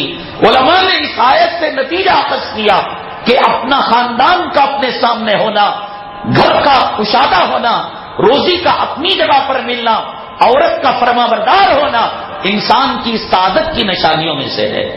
انسان اپنے علاقے کو چھوڑ کر بیوی کہیں، بچے کہیں اور، تو حضرت یعقوب علیہ السلام کا انتقال مصر میں ہوا اور آپ نے وصیت کی کہ آپ کو فلسطین کے اندر دفن کیا جائے، تو فلسطین میں جو دفن کیا گیا آپ کی وصیت کے مطابق، لیکن قرآن یہ کہتا ہے اس قال لبنیہ ما تعبدون، لبنیہ کے ترجمے میں، تفسیر میں مفسرین کرام نے لکھا ہے تمام نسل جو اس وقت حیات تھی اور آپ کے سامنے موجود تھی، اور آپ نے ان سے عہد و پیمان لیا ما تعبدون من بعدی، کہ تم میرے بعد کس کی تم عبادت کرو گے، کیا اس دین پر تم باقی رہو گے؟ تو یہ سب مال کے فتنے، دولت کے فتنے، کہ بیوی شوہر کی موجودگی کے اندر بیوگی کی زندگی گزار رہی ہے، بچے باپ کا سایہ رہتے ہوئے یتیمی کی زندگی گزار رہے ہیں۔ وہ ڈالر کمانے گیا، ماں کا انتقال ہو گیا، باپ کا انتقال ہو گیا، کفیل نے، وکیل نے، سرپرست نے کہا کہ ویزا نہیں مل سکتا، باپ کا جنازہ نکل گیا، بیٹا کاندھا نہیں دے سکا۔ ایسی دولت پر لعنت جو باپ کے جنازے میں اللہ مغفر لی حینا بیٹا نہ پڑھ سکے، ایسی دولت پر لعنت جو بیوی کے جنازے پر کاندھا نہ دے سکے، ایسی دولت پر لعنت جو عید آئے تو تمام گھروں کے اندر خوشی ہو اور ماں اپنے بچے کو یاد کر کر آنکھوں سے غم کے آنسو کے قطرے نکالے۔ یہ سب مال کے فتنے، دولت کے فتنے جتنی سادگی اپنی زندگی کے اندر لائیں گے، تیمن لگے کپڑے پہنیں گے، پرانے کپڑے پہنیں گے، اور جو کچھ رہا آیا اس پر قناعت کریں گے، یہ جنتی زندگی ہے۔ آپ یہاں کرناٹک میں رہتے ہوئے تصور نہیں کر سکتے، بنگال اور بہار کا وہ علاقہ جو طوفان کی زد میں آتا ہے، نیپال سے پانی نکل کر بحر عرب میں جاتا ہے اور وہ ڈاؤن ہوتا ہے تو پانی وہاں سے ہو کر بحر عرب میں جا کر گرتا ہے، اور جب نیپال اور بنگلہ دیش والے اپنے کٹکٹے کھول دیتے ہیں، اپنے بند کھول دیتے ہیں تو یہاں طوفان ہوتا ہے۔ وہ جو مکان ہے اس مکان کو دیکھ کر مجھے سنت کی یاد تازہ ہوتی ہے۔ ان کو معلوم ہے کہ پتہ نہیں کہ اگلی برسات کے زمانے میں طوفان کی زد میں شاید میرا علاقہ آ سکتا ہے۔ میں سمجھتا ہوں کہ 500-600 روپے کے اندر وہ مکان بن جاتا ہے، بوریا ہوتا ہے، بانس بمبو ہوتا ہے، گھر والے مل کر وہ مٹیریل 500-600 روپے میں لیتے ہوں گے، گھر والے جورو مرد مل کر اور بچے مل کر بانس کو درمیان میں سے کاٹے، اس میں سے بیچ میں بوریا ڈالا، اور اللہ نے ان کو جو مٹی دی ہے وہ آپ کی اے سی سی سیمنٹ سے زیادہ مضبوط مٹی دی ہے، تو اگر چاہا تو اس پر لیپ کر دیا مٹی کا اور اس پر نقش و نگار کر دیا۔ میں کہتا ہوں کہ قیامت کے دن بڑے ہلکے حساب و کتاب والے، اور پھر سنت کے مطابق ان کے کھانا کے مجبوری کا گھر ہے، وہ اس لیے نہیں بنا رہے ہیں، وہ اس لیے کہ وہ طوفانی علاقہ ہے کہ نیپال اور بنگلہ دیش والے اپنا بند ڈیم کا کھول دیں گے تو وہاں سے پانی ہوتا ہوا بحر عرب کلکتہ میں جا کر گرتا ہے، تو وہ جو ڈاؤن ہے سطح جس کی نیچے ہے، ان علاقوں کے اندر کبھی وہ دھارا مڑ بھی جاتی ہے اور کبھی وہ دھارا کبھی کاٹ لیتا ہے راستہ وہ دوسرا، تو یہ اس قسم کے مکانوں کو دیکھ کر سنت کی یاد تازہ ہوتی ہے۔ گھر کے اندر مرغیاں ہیں، فریش گوشت کھا رہے ہیں، انڈے کھا رہے ہیں، گائے ہے پلی ہوئی اس کا فریش دودھ پی رہے ہیں، ایسا دودھ نہیں کہ اس کے اندر کیمیکل ڈالا گیا ہو، اور پھر 700 روپے کے اندر، 1000 روپے 1200 روپے کے اندر آپ نے پمپ سیٹ خریدا۔ اب ظاہر سی بات ہے طوفانی علاقہ، ندی کا علاقہ، تو پانی تو 10 فٹ کے اندر مل جانا ہے، تو وہی گھر والے اس کو گاڑیں گے، اور پھر الحمدللہ نہ پنچایت کا کلیکشن دینے کی ضرورت، نہ یہ کہ ان کو کاوری کا انتظار کرنے کی ضرورت، نہ 20 دن میں 10 دن میں ایک مرتبہ پانی یوں مارا یوں پانی آ گیا۔ وہاں جو جلسے ہوتے ہیں تو جلسوں کے اندر ٹینکر نہیں آتا، بلکہ وہاں بورویل لگا دیے جاتے ہیں ٹیمپروری، عارضی، جیسے ٹیمپروری لائٹ اور پنکھے لگائے جاتے ہیں، تو ٹیمپروری استنجا خانے کے پاس 5 بورویل لگا دیے، یوں لگایا، ہاتھ سے پریس کیا تو اندر جو ہے ان کو پانی ملنے لگا۔ یہ سادگی ہے۔ اللہ تبارک تعالیٰ نے تمام کو برابر رکھا ہے۔ جب شہر بنگلور کا ہائی ٹیک سٹی کا ایک جو ہے باشندہ سٹیزن پانی کے قطرے اور بوند بوند کے لیے ترستا ہے تو اللہ تعالیٰ نے وہ نعمت ان کو دے دی۔ یہاں ایک بوتل پانی 13 روپے 14 روپے میں بسلری کا مل رہا ہے۔ اللہ اس سے خالص پانی، بسلری کا جو واٹر ہوتا ہے، پانی ہوتا ہے، اس کو بہت دیر تک باقی رکھنے کے لیے اور کیڑے مکوڑے اور بیکٹیریا سے محفوظ رکھنے کے لیے اس کے اندر کیمیکل ڈالا جاتا ہے، اس کے اندر دوائی ڈالی جاتی ہے تاکہ 6 مہینے 3 مہینے تک یہ کام کر سکے یہ پانی، اور اس سے بہتر بغیر کیمیکل کا اللہ تبارک تعالیٰ نے قدرت والا زمین کے معدنیات سے بھرپور پانی اللہ تعالیٰ ان کو دے رہا ہے۔ یہ انسان کی تقسیم ہے۔ قرآن میں اللہ نے فرمایا یہ جو تم کہتے ہو وہ دیہات والا ایسا ہے، وہ شہر والا ایسا ہے، ہندوستان والا امریکہ کو والے کو دیکھ کر لالچ کر رہا ہے، امریکہ والا ہندوستان والے کو دیکھ کر، خاص مکان والا کرائے کے مکان والے کو، مولڈنگ والا، سب اللہ کہتے ہیں نحن قسمنا بینہم معیشتہم فی الحیات الدنیا، ہم نے تقسیم لیول کی کر دی ہے، برابر سرابر کی کر دی ہے۔ ایک بادشاہ اپنے محل کے اوپر چھت پر جا کر ایک فقیر کو دیکھا، کہ وہ دسترخوان کے اندر وہ گھر میں گیا تو وہاں کھچڑی ملی اس نے دے دی، وہ گھر میں گیا بڑے کے کباب تھے اس نے تھوڑے دے دیے، وہاں گیا سوکھی روٹی دے دی، وہاں گیا بریڈ مل گیا، وہاں گیا برگر مل گیا۔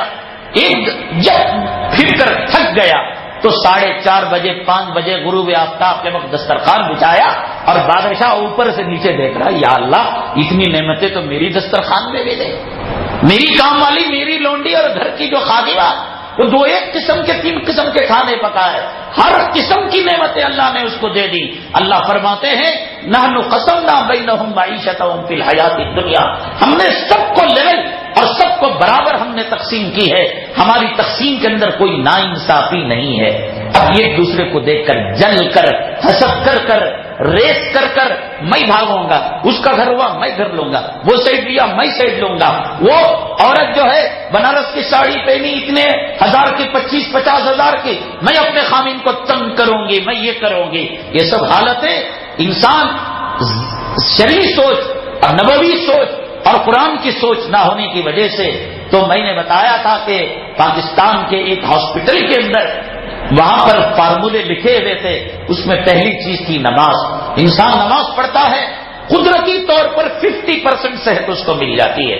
اب نماز یوں نہیں پڑھ سکتا، اسے غسل کرنا پڑے گا، غسل صفائی سے بیماریاں بھاگتی ہیں، پھر وضو، اور وضو کے اندر اعضائے وضو خاص طور سے بیماریوں کو لینے والے ہیں۔ یہ ہاتھ کھلے، یہ چہرہ کھلا، یہ پیر کھلے، یہ کان کھلے تو سر کا مسا، گردن کا مسا، اور پھر ان تمام چیزوں سے یہ دوسرا عنوان ہے کہ وضو کا صحیح سے کیا سمبند ہے صحت سے، لیکن میں آپ کو مختصر بتا رہا ہوں کہ نماز سے صحت کیسے ملتی ہے۔ اور پھر انسان جب سجدے میں جاتا ہے، آپ نے دیکھا ہوگا کہ صبح سویرے آپ لال باغ جائیے، اپنے گھر کے قریب کوئی پارک جائیے، الٹا لٹکتے ہیں، نیچے سر اور اوپر ٹانگڑیاں کر لیتے ہیں۔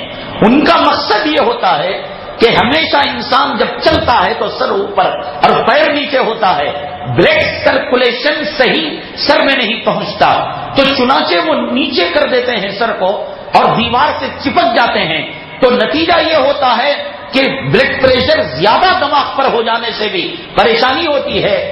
سجدے کی حالت میں جتنا توازن کے ساتھ سائنٹیفک اور طبی نقطۂ نظر سے جو بلڈ سرکولیشن ہونا ہے، دنیا کے کسی اور ایکسرسائز کے اندر وہ بلڈ سرکولیشن نہیں ہو سکتا۔ سجدے کی حالت کے اندر جب پیشانی دبتی ہے، ناک دبتی ہے، پنجے دبتے ہیں، تو یہ بلڈ پریشر کو پمپنگ ہوتی ہے، اور جتنا خون کا سرکولیشن دماغ کے لیے دن میں کتنے اوقات میں ہونا چاہیے اللہ تبارک تعالیٰ برابر کرتے ہیں۔ زندگی کی صحت کا راز، سکون کا راز، امن کا راز نہ بنگلوں میں ہے، نہ کوٹھیوں میں ہے، نماز ہے، سادگی کی زندگی میں ہے، اور تیسری چیز صدقے میں ہے اور خیرات میں ہے۔ آج عہدے کیا آتے ہیں، انسان کی حالت کیا ہوتی ہے۔ سیدنا عمر بن خطاب رضی اللہ تعالیٰ عنہ کے دور مبارک کے اندر ہمت میں حضرت عمیر بن سعید رضی اللہ تعالیٰ عنہ کو گورنر بنایا گیا۔ گورنر کتنا اونچا مقام، تو بہت دن ہو گئے ان میں تعلقات قائم کیے ہوئے۔ حضرت عمر بن خطاب رضی اللہ تعالیٰ عنہ ایک لیٹر بھیجا، اے سعید ابن عمیر، بہت دن ہوئے آپ نے رپورٹنگ نہیں کی گورنری کی، امیر المؤمنین کو، خلیفۃ المسلمین کو، ذرا تشریف لائیے، لگتا ہے کہ ذرا حالت بدل رہی ہوگی، اور یاد رکھیے جتنا بیت المال کا سرمایہ ہے اونٹوں پر لاد لاد کر لائیے گا، میں پن ٹو پن حساب دوں گا۔ یہ خط پہنچا حضرت سعید ابن عمیر رضی اللہ تعالیٰ عنہ کو، تو وہ ایک ڈنڈا تھا اس کو اٹھا لیا، پانی کا مشکیزہ اس کو سامنے باندھ لیا، ایک کپڑے کی پوٹلی پیچھے باندھ لیا۔ آپ نے دیہاتوں میں دیکھا ہوگا گاؤں کے اندر کہ ڈنڈا منڈے پر رکھتے ہیں، ایک طرف پانی ایک طرف پوٹلی، یا کھانے کی ہانڈیاں کپڑے میں لپٹی ہوئی ہوتی ہے، اس کو لے کر وہ جاتے ہیں۔ یہ لے کر حضرت عمر بن خطاب کے دربار میں پہنچے، ہاں مسلنے لگے، ملنے لگے، اے عمیر ابن سعید کیا دیکھ رہا ہوں میں، مجھے دھوکہ دے کر ایکٹنگ کرتے ہو تم، گورنر کی یہ حالت ہوتی ہے، مجھے دھوکے میں رکھنے کے لیے یہ حالت تم بنا کر لائے ہو، یا یہ کہ تمہارے ملک کے اندر فقر و فاقہ آ چکا، تباہی بربادی آ چکی، یا یہ کہ ورجنل حالت یہی ہے، بات کیا ہے؟ حضرت عمیر بن سعید رضی اللہ تعالیٰ عنہ نے کہا کہ تم تو دیکھ رہے ہو، پوچھنے کی کیا ضرورت ہے؟ تم نے کہا جو کچھ ہو اس کو لے کر آؤ، میری عمارت، میری حکومت، میری سلطنت میں یہی ایک مشکیزہ ہے اور یہی ایک پوٹلی ہے، اس کے اندر میں جانماز رکھتا ہوں، روٹی کے ٹکڑے رکھتا ہوں، اس مشکیزے میں پانی رکھتا ہوں، یہ پانی سے وضو کرتا ہوں اور پانی میں روٹی بھگوتا ہوں اور پھر کھا لیتا ہوں، یہ ڈنڈا ہے، اگر کوئی کتا، جانور، شیر، سانپ، بچھو آئے اس کو دور کرتا ہوں۔ کہا بیت المال کا حساب؟ ارے رکھوں تو نہ حساب ہوگا، لوگوں سے صدقات، خیرات، زکات وصول کرتا ہوں اور غربا میں تقسیم کر دیتا ہوں اور جزیہ وصول کرتا ہوں اور انہی کے غیر مسلموں کے مفاد کے اندر اس کو خرچ کر دیتا ہوں۔ حضرت عمر خطاب رضی اللہ تعالیٰ عنہ نے کہا تمہیں تمہارے ہمت کے علاقے میں ایک فرد نہیں ملا جو تمہیں گھوڑے پر بٹھا کر یہاں لا سکے، اونٹ پر تم پیدل چلے آئے؟ کہا کہ اے عمر، اپنی رعایا سے فائدہ لینا یہ ہمارے بڑوں کی شان نہیں رہی ہے، قرآن و حدیث میں اس کا حکم نہیں ہے، ہم خود ان کے خادم ہیں، ہم ان سے کیا خدمت لیں؟ گورنری کا مقام مل کر ان کی گھرانے کے اندر سادگی کتنی تھی، کیوں انہوں نے سادگی کو اپنائی؟ اس لیے اپنائی کہ اس کے اندر راحت ہے اور اس کے اندر خیر و برکت ہے۔ اپنے گھر میں امن اور سکون چاہتے ہو، چیزوں کو کم سے کم کرنے کی کوشش کرو، سادہ سے سادہ کھانے کی کوشش کرو، معمولی انکم پر قناعت کرنے کی کوشش کرو، پراپرٹی، مکانات بڑھانے کی کوشش کرنا حماقت ہے، کم سے کم مکانات میں، کم سے کم پراپرٹی میں اپنی زندگی گزارنے کی کوشش کرو، اور پھر نماز کا اہتمام، اور تیسری چیز صدقہ اور خیرات۔ کیا مصیبت یہ ہے کہ صدقہ کرتے ہیں، خیرات کرتے ہیں، آتے 2 کلو دال لے کر مدرسے کو دینے کے لیے، 5 کلو چاول، بھئی کیا ہوا؟ بھئی ہماری ماں کو، ہماری بیوی کو بلڈ کینسر ہوا، ڈاکٹر نے ٹائم دے دیا۔ ارے اتنی بڑے مرض کے لیے، اتنے بڑے حادثے کے لیے 5 کلو چاول سے کام چلے گا؟ ہمارے مشائخ نے لکھا ہے کہ جو فتنہ اور جو مصیبت، جو بیماری جس قسم کی ہے، صدقہ بھی اتنا پاورفل ہونا چاہیے نا۔ اتنے موٹے ڈھٹے ایک بڑے پہلوان کو آپ کتے اور بکری پر بٹھا رہے ہیں، وہ تو بکری زمین پر چپک کر مر جائے گی، اس کو ہاتھی پر نہ بٹھاؤ مقابلہ کرنے کے لیے۔ تو جیسے آفات اور بلیات، حادثات اور بیماریاں ہیں، اسی نوعیت کا صدقہ اور خیرات کرنا چاہیے۔ روایتوں میں آتا ہے یہ آسمان میں جانے کے بعد وہ صدقات اور خیرات فضائل الگ چیز ہے۔ ایک کھجور جو صدق دل سے دیا گیا ہو وہ احد پہاڑ سے قیمتی ہے، فضیلت الگ چیز ہے، حقیقت الگ چیز ہے۔ یہ کھجور کیا وہ بلڈ کینسر کا مقابلہ کر پائے گا؟ ہارٹ اٹیک کا مقابلہ کر پائے گا؟ تو جس نوعیت کی بیماری ہو اور جس نوعیت کی آزمائش ہو، LKG UKG پڑھ رہا ہے، 500,000 روپے صدقہ خیرات سے کام چلے گا۔ SLC کا ایگزام ہے اور 20 روپے دے رہے ہیں صدقہ خیرات۔ پرچہ کون سا ہے؟ انجینئرنگ کا ہے، اور پرچہ کون سا ہے؟ پائلٹ کے ایگزام کا ہے۔ پرچہ کون سا ہے؟ IAS IPS افسر کا ہے، اور پھر دے رہے ہیں آپ 100-200 روپے۔ مشائخ نے کہا کہ آسمان میں یہ اس کا مقابلہ کرتا ہے۔ اگر وہ بیماری پاورفل ہو تو صدقہ پیچھے ہٹ جاتا ہے، اور صدقہ پاورفل ہو تو بیماری کو جو ہے ڈھکیل دیتا ہے۔ مقام، فضیلت الگ بات ہے۔ دیکھو 3 قل پڑھنے سے 1 کلام پاک کا ثواب ملے گا، تو ایک کام کریں گے کہ تراویح کے اندر ہم صرف 3 قل پڑھ لیں گے۔ یہ کیا مصیبت ہے صاحب، روزانہ 2 پارے، 1.5 پارا؟ کیوں؟ اس لیے کہ مقام، مرتبہ الگ چیز ہے، اجر الگ چیز ہے، حج کو جانا الگ چیز ہے، اشراق پڑھنا الگ چیز ہے۔ حدیث پاک میں نبی کریم جناب محمد رسول اللہ صلی اللہ علیہ وسلم نے فرمایا جو آدمی فجر کی نماز پڑھے اور اپنی جگہ پر بیٹھا رہے، اپنی جگہ پر بیٹھا رہنے کا مطلب یہ نہیں کہ فیویکول ڈال کو بیٹھ گئے، ہٹنے کا نام نہیں لیتا، جھاڑو دیے تو ابھی مسجد کو ٹفل لگا نہ۔ ہمارے مشائخ نے بتایا ہے کہ نماز اور عبادت سے ہٹ کر کوئی کام نہ کرے۔ ایک آدمی مسجد میں فجر پڑھتا ہے، اپنے مکان میں جاتا ہے، ذکر و اذکار کے اندر، تسبیح کے اندر، تلاوت کے اندر، دینی مشاغل میں وہ اشراق تک مصروف رہتا ہے، اشراق گھر میں پڑھتا ہے، تب بھی اسے حج و عمرے کے مقبول کا ثواب ملے گا۔ تو اب روزانہ جب حج و عمرہ مل رہا ہے صاحب، تو پھر حج کمیٹی کو اپلیکیشن دینے کی کیا ضرورت؟ احرام کی پابندیاں، سفر کی مشقتیں، صعوبتیں، اور پھر وہاں جاؤ پتھر مارو، کون مرتا ہے، کون جیتا ہے، کون شیطان کے حوالے ہوتا ہے، کون فرشتوں کے حوالے ہوتا ہے۔ چلو اشراق پڑھ لو، اجر اور چیز ہے اور مقام و مرتبہ اور چیز ہے۔ تو اسی طریقے سے جو سوال میں نے گزشتہ جمعہ رکھا تھا کہ حدیث پاک میں آیا کہ جو مردہ سنت کو زندہ، اس سے ہزاروں مسئلے ہمارے حل ہوں گے۔ جو ہمارے بھائی جماعت کے کام کو جہاد سے جوڑتے ہیں، اور طلبا یا کوئی اور تحریک وہ جہاد سے جوڑتے ہیں، اجر اور چیز ہے، مقام و مرتبہ اور چیز ہے۔ آقا نے فرمایا کہ جو کسی مردہ سنت کو زندہ کرے گا فلہو اجر مئات شہید، اس کو 100 شہیدوں کا اجر دیا جائے گا، مقام نہیں دیا جائے گا۔ اجر اور چیز ہے۔ بھائی پولیس کمشنر کو کتنی تنخواہ ملتی ہے؟ 50,000 روپے ملتی ہوگی یا 1,00,000 روپے؟ ہمارے گلی کا ایک پترولی تھرڈ کلاس آدمی انگوٹا چھاپ زمینوں کا کاروبار کرتا ہے، انگوٹا چھاپ ہے، دستخط کرنا نہیں آتا، چیک کے اندر کہاں انگوٹھا لگانا اسے معلوم نہیں، اور اس کی ماہانہ آمدنی 10 لاکھ 20 لاکھ۔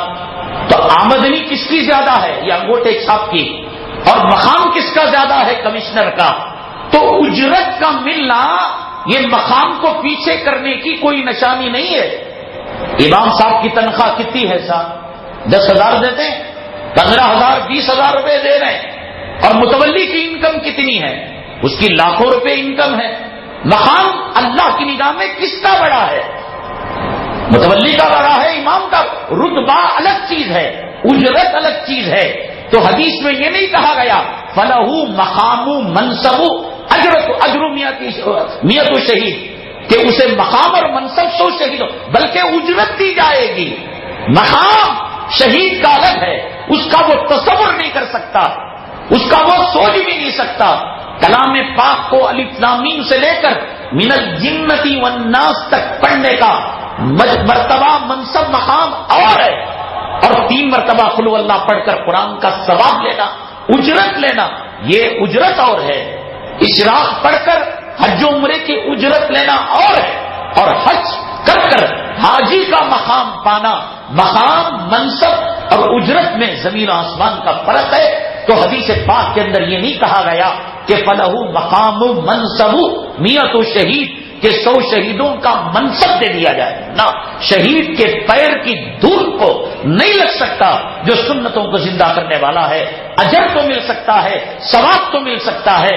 صبح سے لے کر شام تک ایک آدمی 3 قل 100 مرتبہ پڑھ لے تو 100 قرآن کا اجر تو ملے گا، لیکن ایک آدمی 1 مہینے کے اندر اٹک اٹک کر 1 قرآن پاک ختم کر رہا ہے تو اس کو جو مقام ملے گا یہ دن میں 3 قل 100 مرتبہ ختم کرنے والے کو نہیں مل سکتا۔ اسی معاملے کے اندر دھوکہ کھا گئے ہمارے جو ہے مسلک والے، جماعت والے، فلاں والے، جہاد کو اس سے جوڑ کر اللہ کے راستے میں نکلنے کے الفاظ کو، مقام اور اجر کو فرق نہ کر سکر اب وہ اس کو گھٹانے لگے۔ نہیں جی، یہ کام کر لیں گے، اس میں جہاد بھی آ گیا، اس میں خانقاہ بھی آ گئی، اس میں علوم حدیث بھی آ گیا، اس میں مدرسہ بھی آ گیا۔ مدرسے کا ثواب تو مل سکتا ہے، تعلیم و تعلم کا اجر تو مل سکتا ہے، لیکن طالب علم کا جو مقام ہے، معلم کا جو مقام ہے، جس کو حدیث پاک کے اندر کہا گیا خیرکم من تعلم القرآن وعلمہ، سب سے بہترین مقام والا اور سب سے خیر کا مقام والا تو کلام پاک کو سیکھے وہ سکھائے۔ اور کوئی کہے ہماری جماعت کے اندر بھی قرآن سیکھا اور سکھایا جاتا ہے، اجر سیکھنے سکھانے کا مل سکتا ہے، لیکن مقام مدرسے والوں ہی کو ملے گا۔ اجر مجاہد کا، شہید کا مل سکتا ہے، لیکن اللہ کے راستے کے اندر کافروں اور مسلمان دشمنوں سے برسرے پیکار ہو کر جو لڑتے ہیں ان کا مقام اور ان کا منصب اور ہے۔ دین سمجھ ایسے نہیں آتا صاحب کہ اذان ہوئی گئے اپنی مرضی سے نماز پڑھ لی، اپنی مرضی سے کتاب پڑھ لیا۔ اولیاء کرام کی نسبتوں سے، اولیاء کرام کے جملے سے دین سمجھ میں آتا ہے۔ کتاب پڑھ کر کوئی اگر سمندر میں ڈبکی مارے گا تو یہاں ڈوبے گا تو پھر خبر میں اٹھے گا وہ. کتاب پڑھ کر کوئی تیرنا نہیں سیکھ سکتا. کتاب پڑھ کر کوئی کار چلانا سیکھ نہیں سکتا. کتاب پڑھ کر کوئی ٹو ویلر چلانا سیکھ نہیں سکتا. کتاب پڑھ کر کوئی عورت کھانا سالن بنانا سیکھ نہیں سکتی. بنانے والوں سے سیکھنا پڑے گا. دینداروں سے سیکھنا پڑے گا. اہل علم سے علم لینا پڑے گا. حفاظ سے قرآن لینا پڑے گا. مفسروں سے تفسیر لینی پڑے گی. فقہا سے فقہ لینا پڑے گا. مفتیان کرام سے فتویٰ لینا پڑے گا. ہم نے اس سے شادی کر لی, کوئی اور شوکن برداشت نہیں, تو پھر اللہ جہنم کی شوکن کے ساتھ بھیج دیں گے. ہر چیز کے لیے اللہ تعالیٰ نے ان کے لائق, ان کے درجات کے لائق علماء بنائے ہیں. انجینئر اپنا کام کرے گا, پلمبر اپنا کام کرے گا, میستری اپنا کام کرے گا, کارپینٹر اپنا کام کرے گا. یہ تمام چیزیں ملیں گی تو دین بنے گا, گھر بنے گا, یہ مسلک بنے گا. اس کے اندر اپنے ذہن کو محدود رکھنا اور علماء سے ناطا کاٹنا, یہ اسلام مسلمان دشمنی ہے. علامہ اقبال رحمت اللہ علیہ, کیا اس سے بھی تم بڑے سمجھدار ہو, جن کے شاعری کے ترجمے میں کلام پاک کی نورانیت سمجھ میں آتی ہے. کلام پاک کا ترجمہ علامہ اقبال کے کلام پاک کے, ان کے کلام اور شاعری میں سمجھ میں آتا ہے. یہ کیسے اس مقام تک پہنچے؟ یہ اگر علامہ انور شاہ کشمیری رحمت اللہ علیہ سے نہ جڑتے, ان کا علم, ان کا ایجوکیشن ایک ایسے زمانے میں کہ جس زمانے میں فارین کا نام لینا بھی بہت بڑی چیز تھی, اس زمانے میں یہ انگریزی ممالک میں جا کر علم حاصل کیے تھے. مولانا عبد الماجد دریابادی رحمت اللہ علیہ, جگر مراد آبادی رحمت اللہ علیہ, علامہ اقبال, کیا ان کے پاس علم نہیں تھا؟ کیا ان کے پاس ڈگری نہیں تھی؟ کیا ان کے پاس ایجوکیشن نہیں تھا؟ قادیانی بن چکے تھے علامہ اقبال. علامہ انور شاہ کشمیری رحمت اللہ علیہ جو میدان تحفظ ختم نبوت کا شہسوار تھا, مجاہد تھا اور بیتاج بادشاہ تھا, جب حضرت کو یہ بات کا پتہ چلا کہ علامہ اقبال قادیانیت سے ملوث ہو چکے ہیں, قادیانی بن چکے ہیں, اور قادیانی ان کو ایک علاقے کا امیر اور ذمہ دار اور سرپرست بنا چکے ہیں, تو بڑی فکر ہوئی کہ اگر یہ آدمی گمراہ ہوگا, یہ انجن ہے, اس کے پیچھے بہت ڈبے تباہ ہو جائیں گے, برباد ہو جائیں گے. یہاں سے سفر کرتے ہوئے آپ پاکستان گئے.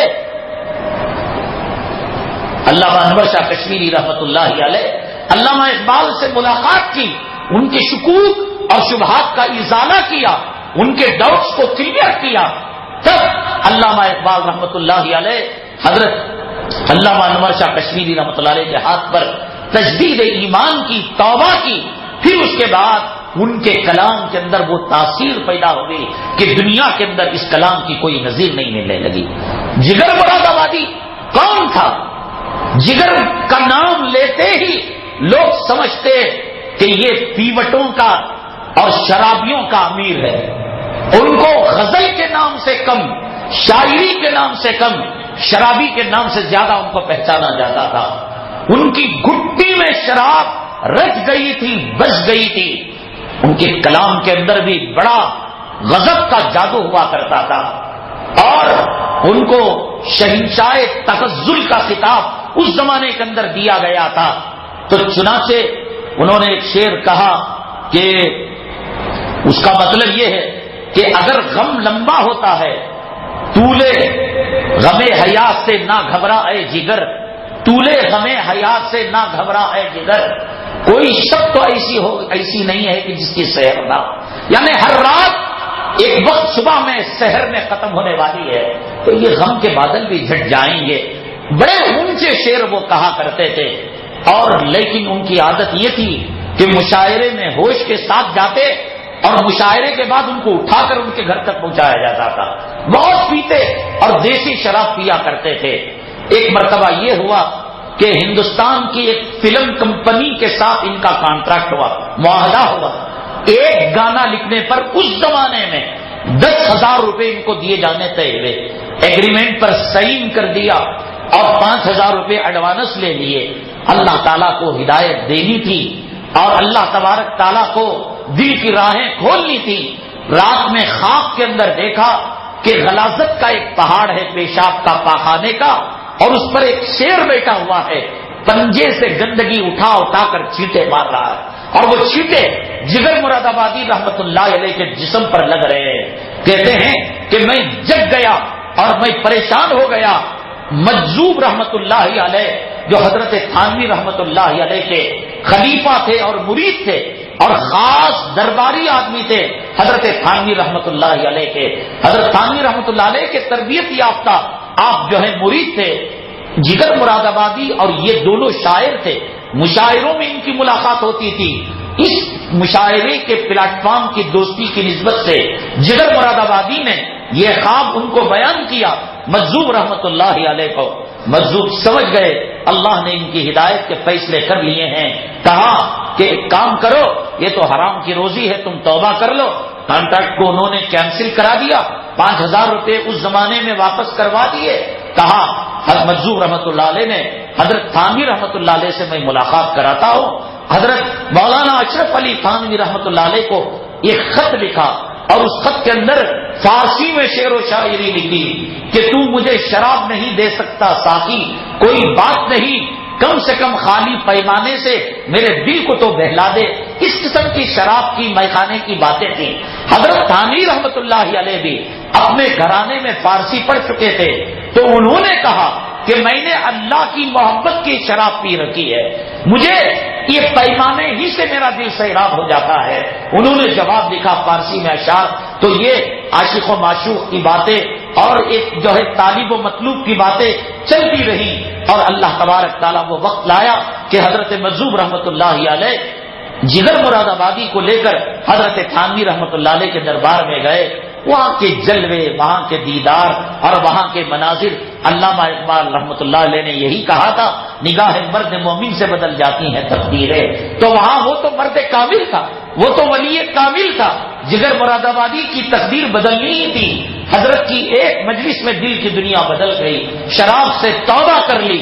اس کے بعد حضرت تھانوی رحمت اللہ علیہ کے ہاتھ پر بیعت ہو گئے اور کہا حضرت میرے لیے 3 دعائیں کیجیے, ایک داڑھی رکھنے کی اور ایک شراب چھوڑنے کی, ایک حج کرنے کی 4 دعائیں اور ایک اللہ میری مغفرت فرما دے. چنانچہ وہاں سے فارغ ہو کر گئے تو شراب بھی جب شراب چھوڑتا ہے تو جگر کو اور جسم کے اعضاء کو شراب کی عادت اتنی ہو جاتی ہے کہ وہ بہت بیمار ہو جاتا ہے. تو چنانچہ جگر مراد آبادی بہت بیمار ہو گئے. حکیموں نے کہا اگر ان کو تھوڑی سی شراب پلا دی جائے بطور علاج کے یہ صحت والے ہو سکتے ہیں. تو جگر مراد آبادی نے کہا کہ میں اگر پیوں تو کتنی زندگی گزار سکوں گا, 20 سال 15 سال. تو نافرمانی کی زندگی سے خدا کے سائے رحمت میں مجھے چلا جانا منظور ہے. اب میں نے توبہ کر لی. حضرت تھانوی کے دربار میں اب میں مرتا مر جاؤں گا, ہاتھ نہیں لگاؤں گا. اللہ تبارک تعالیٰ نے بھی جگر مراد آبادی کی کرامت کو ظاہر کیا کہ وہ صحت یاب ہو گئے اور صحت والے ہو گئے. داڑھی بھی رکھ لی, شراب سے بھی توبہ کر لی, حج بھی کر لیا. فرماتے ہیں حضرت تھانوی سے 4 دعائیں کروائی تھی, 3 کا تعلق دنیا سے تھا, 1 کا تعلق آخرت سے تھا. امید کہ جب دنیا کی 3 تمنائیں پوری ہو گئیں کہ میں نے شراب سے بھی توبہ کر لی اور داڑھی بھی رکھ لی, حج بھی نصیب ہو گیا, تو آخرت میں انشاءاللہ مغفرت کا پروانہ بھی اللہ تعالیٰ دے دے گا.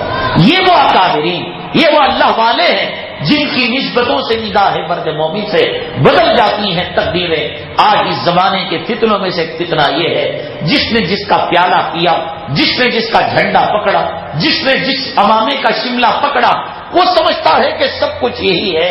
یہ اللہ والوں کا ایک نظام ہے جس کو اللہ تعالیٰ نے کلام پاک کے اندر ارشاد فرمایا یا ایھا الذین آمنوا اتقوا اللہ, اے ایمان والو اللہ سے ڈرو, وکونوا مع الصادقین, مرتے دم تک صادقین کے ساتھ, صلحاء کے ساتھ, اتقیاء کے ساتھ, اولیاء کے ساتھ اپنی نسبتوں کو باقی رکھو.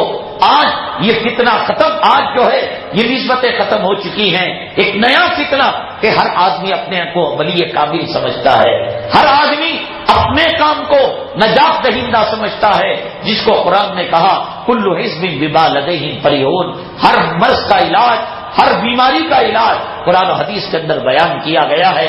اب ہمارے بچوں کے فائنل ایگزام کچھ کے ہو چکے ہیں اور کچھ کے ہونے والے ہیں، اس کا بھی تو علاج قرآن کے اندر ہے، حدیث کے اندر ہے۔ ہم کیا سمجھتے ہیں، کھانے کا مسئلہ ہو ہوٹل مینجمنٹ والوں سے رجوع کریں، اور انٹرسٹ کا مسئلہ ہو، سود کا مسئلہ ہو، مارواڑیوں سے بینک والوں سے پوچھا کرے، زمین کا مسئلہ ہو زمیندار سے پوچھا کرے۔ قرآن اور حدیث اس کے اندر زمین سے لے کر آسمان تک، ماں کے پیٹ سے لے کر قبر کے لحد تک ہر چھوٹے بڑے مرض کا علاج اللہ نے اس کے اندر رکھ دیا ہے۔ تو کیا ہمارے بچوں کے ایگزام کا علاج اس میں نہیں ہے؟ بچوں کے ایگزام ہیں، اس کا طریقہ یہ ہے کہ آپ بچوں کو یہ کہیں کہ جب بھی ایگزام کی تیاری کریں 2 رکعت صلاۃ الحاجت نماز پڑھ کر اللہ سے دعا کریں، اے رب کریم میں اپنی تیری نافرمانی کی وجہ سے میرے دماغ کو کمزور کر چکا ہوں، گناہوں اور معصیتوں کی وجہ سے میں عقل کی روشنی اور نورانیت سے محروم ہو چکا ہوں، اے اللہ تو توبہ کو پسند کرتا ہے، اے اللہ تو میری توبہ کو قبول کر لے، میرے لیے ایگزام کی جو تیاری ہے اسے آسان فرما، ربی زدنی علما، ربی اشرح لی صدری، کچھ صدقہ کچھ خیرات دے کر ایگزام کی تیاری کرے، ایگزام کو جانے سے پہلے زمزم کا پانی پیے۔ حدیث پاک کے اندر ہے ماؤ زمزم لما شرب والا، جس مقصد کے لیے پیا جاتا ہے اللہ وہ مقصد کو پورا کرتے ہیں۔ چھوٹا بچہ ہے بول نہیں سکتا، ماں اور باپ، جب ماں اور باپ بچے کی بوٹ کی پالش چلا سکتے ہیں تو کیا دعا نہیں کر سکتے؟ اے رب کریم یہ ننھا منا بچہ ہے، ایگزام کے لیے جا رہا ہے، اور تیرے نبی کی روایت ہے جس مقصد کے لیے پانی پیا جاتا ہے زمزم کا تو اس کو پورا کرتا ہے، اے اللہ اس کے ایگزام کو آسان فرما، امتیازی نمبرات، اعلیٰ نمبرات، اونچے نمبرات پر اسے فائز فرما۔ 2-4 قطرے بچے کو پلائے، بچے کے ہاتھ میں 2-4 روپے دے، اور جو بابا فقیر آئے کہے کہ بچے تم اپنے ہاتھ سے اس کو دے دینا، اس وقت نہ آئے تو باپ چھوڑنے جا رہا ہے۔ اجی دیکھو راستے کے اندر کوئی اگر فقیر مل جائے، بچے کے ہاتھ سے صدقہ کرنا، خیرات کرنا، کیا چیز کا حل قرآن و حدیث کے اندر نہیں ہے؟ یہود و نصارہ یہی تو اعتراض کیا کرتے تھے کہ تمہارے پیغمبر محمد صلی اللہ علیہ وسلم بڑے عجیب ہے صاحب، پیشاب کرنے کا طریقہ بتاتے ہیں، پاخانہ کرنے کا، بیوی کے پاس جانے کا، جب پیشاب، پاخانہ اور بیوی کے پاس جانے کا طریقہ ہو تو ایس ایل سی کے ایگزام کے اندر ہماری امت محمدیہ کے بچے کیسے کامیاب ہو؟ کیا یہ طریقہ نہیں؟ یہی طریقہ ہے، اللہ سے مانگے، صدقہ کریں، خیرات کریں اور زمزم اپنائیں، اور انشاءاللہ آپ جب جمعہ پڑھ کر جائیں گے تو ایک پرچہ امتحان کی کامیابی کا، ایک وظیفہ جو ہمارے بزرگان دین سے منقول ہے، اس کو یہاں تقسیم کیا جائے گا، آپ خود بھی لیں، کم پڑے اس کا زیرکس کروا کر ایصال ثواب کے لیے دوسرے بچوں کو بھی دے۔ اس کے اندر بتایا گیا ہے کہ کس طریقے سے دعا پڑھنا ہے، کس طریقے سے سوالیہ پرچے کو حل کرنا ہے، بچے کو وضو کرا کر بھیجے، راستے کے اندر وہ درود پڑھتا ہوا جائے تو پھر دیکھیں انشاءاللہ ایک کن ذہن والا اور کم جو ہے سمجھ والا بھی بچہ دعاؤں کی برکت سے، صدقے کی برکت سے اور اولیاء کرام کے وظیفے کی برکت سے اللہ تعالیٰ اس کے ایگزام کو آسان کر دے گا۔ تو بہرحال حضرات، یہ جو چند چیزیں آپ کے سامنے آئی بے ترتیب کی، یہ پچھلے جمعہ کے عنوانات کا کچھ حصہ جو باقی رہ گیا تھا میں نے آپ کے سامنے عرض کیا۔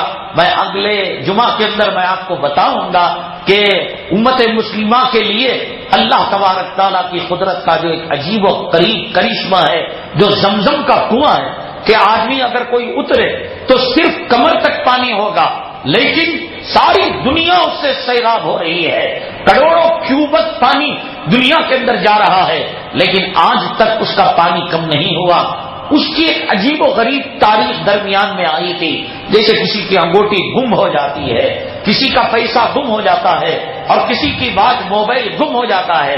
ایسے ایک زمانہ وہ آیا درمیان میں کہ زمزم کا کنواں گم ہو چکا تھا۔ پھر کیا تاریخ تھی وہ، کون اس کو دریافت کیا، کیسے اس کو پایا، ایک نئے عنوان کے ساتھ اس معمے کا حل ہم اگلی جمعہ کے سامنے پیش کریں گے۔ اللہ تبارک تعالیٰ سے دعا ہے اللہ تعالیٰ موٹی ڈھاٹی سیدھی سادی زندگی، قناعت اور صبر والی زندگی، شکر والی زندگی اللہ ہمیں گزارنے کی توفیق نصیب فرمائے، ہمارے دلوں سے دنیا اور مال کی محبت نکالے، اللہ ہمیں صدقہ خیر خیرات کرنے، مساجد مدارس کی جو ہے اعانت کرنے کی اللہ تعالیٰ ہمیں توفیق نصیب فرمائے، آمین واخر دعوانا الحمدللہ رب العالمین۔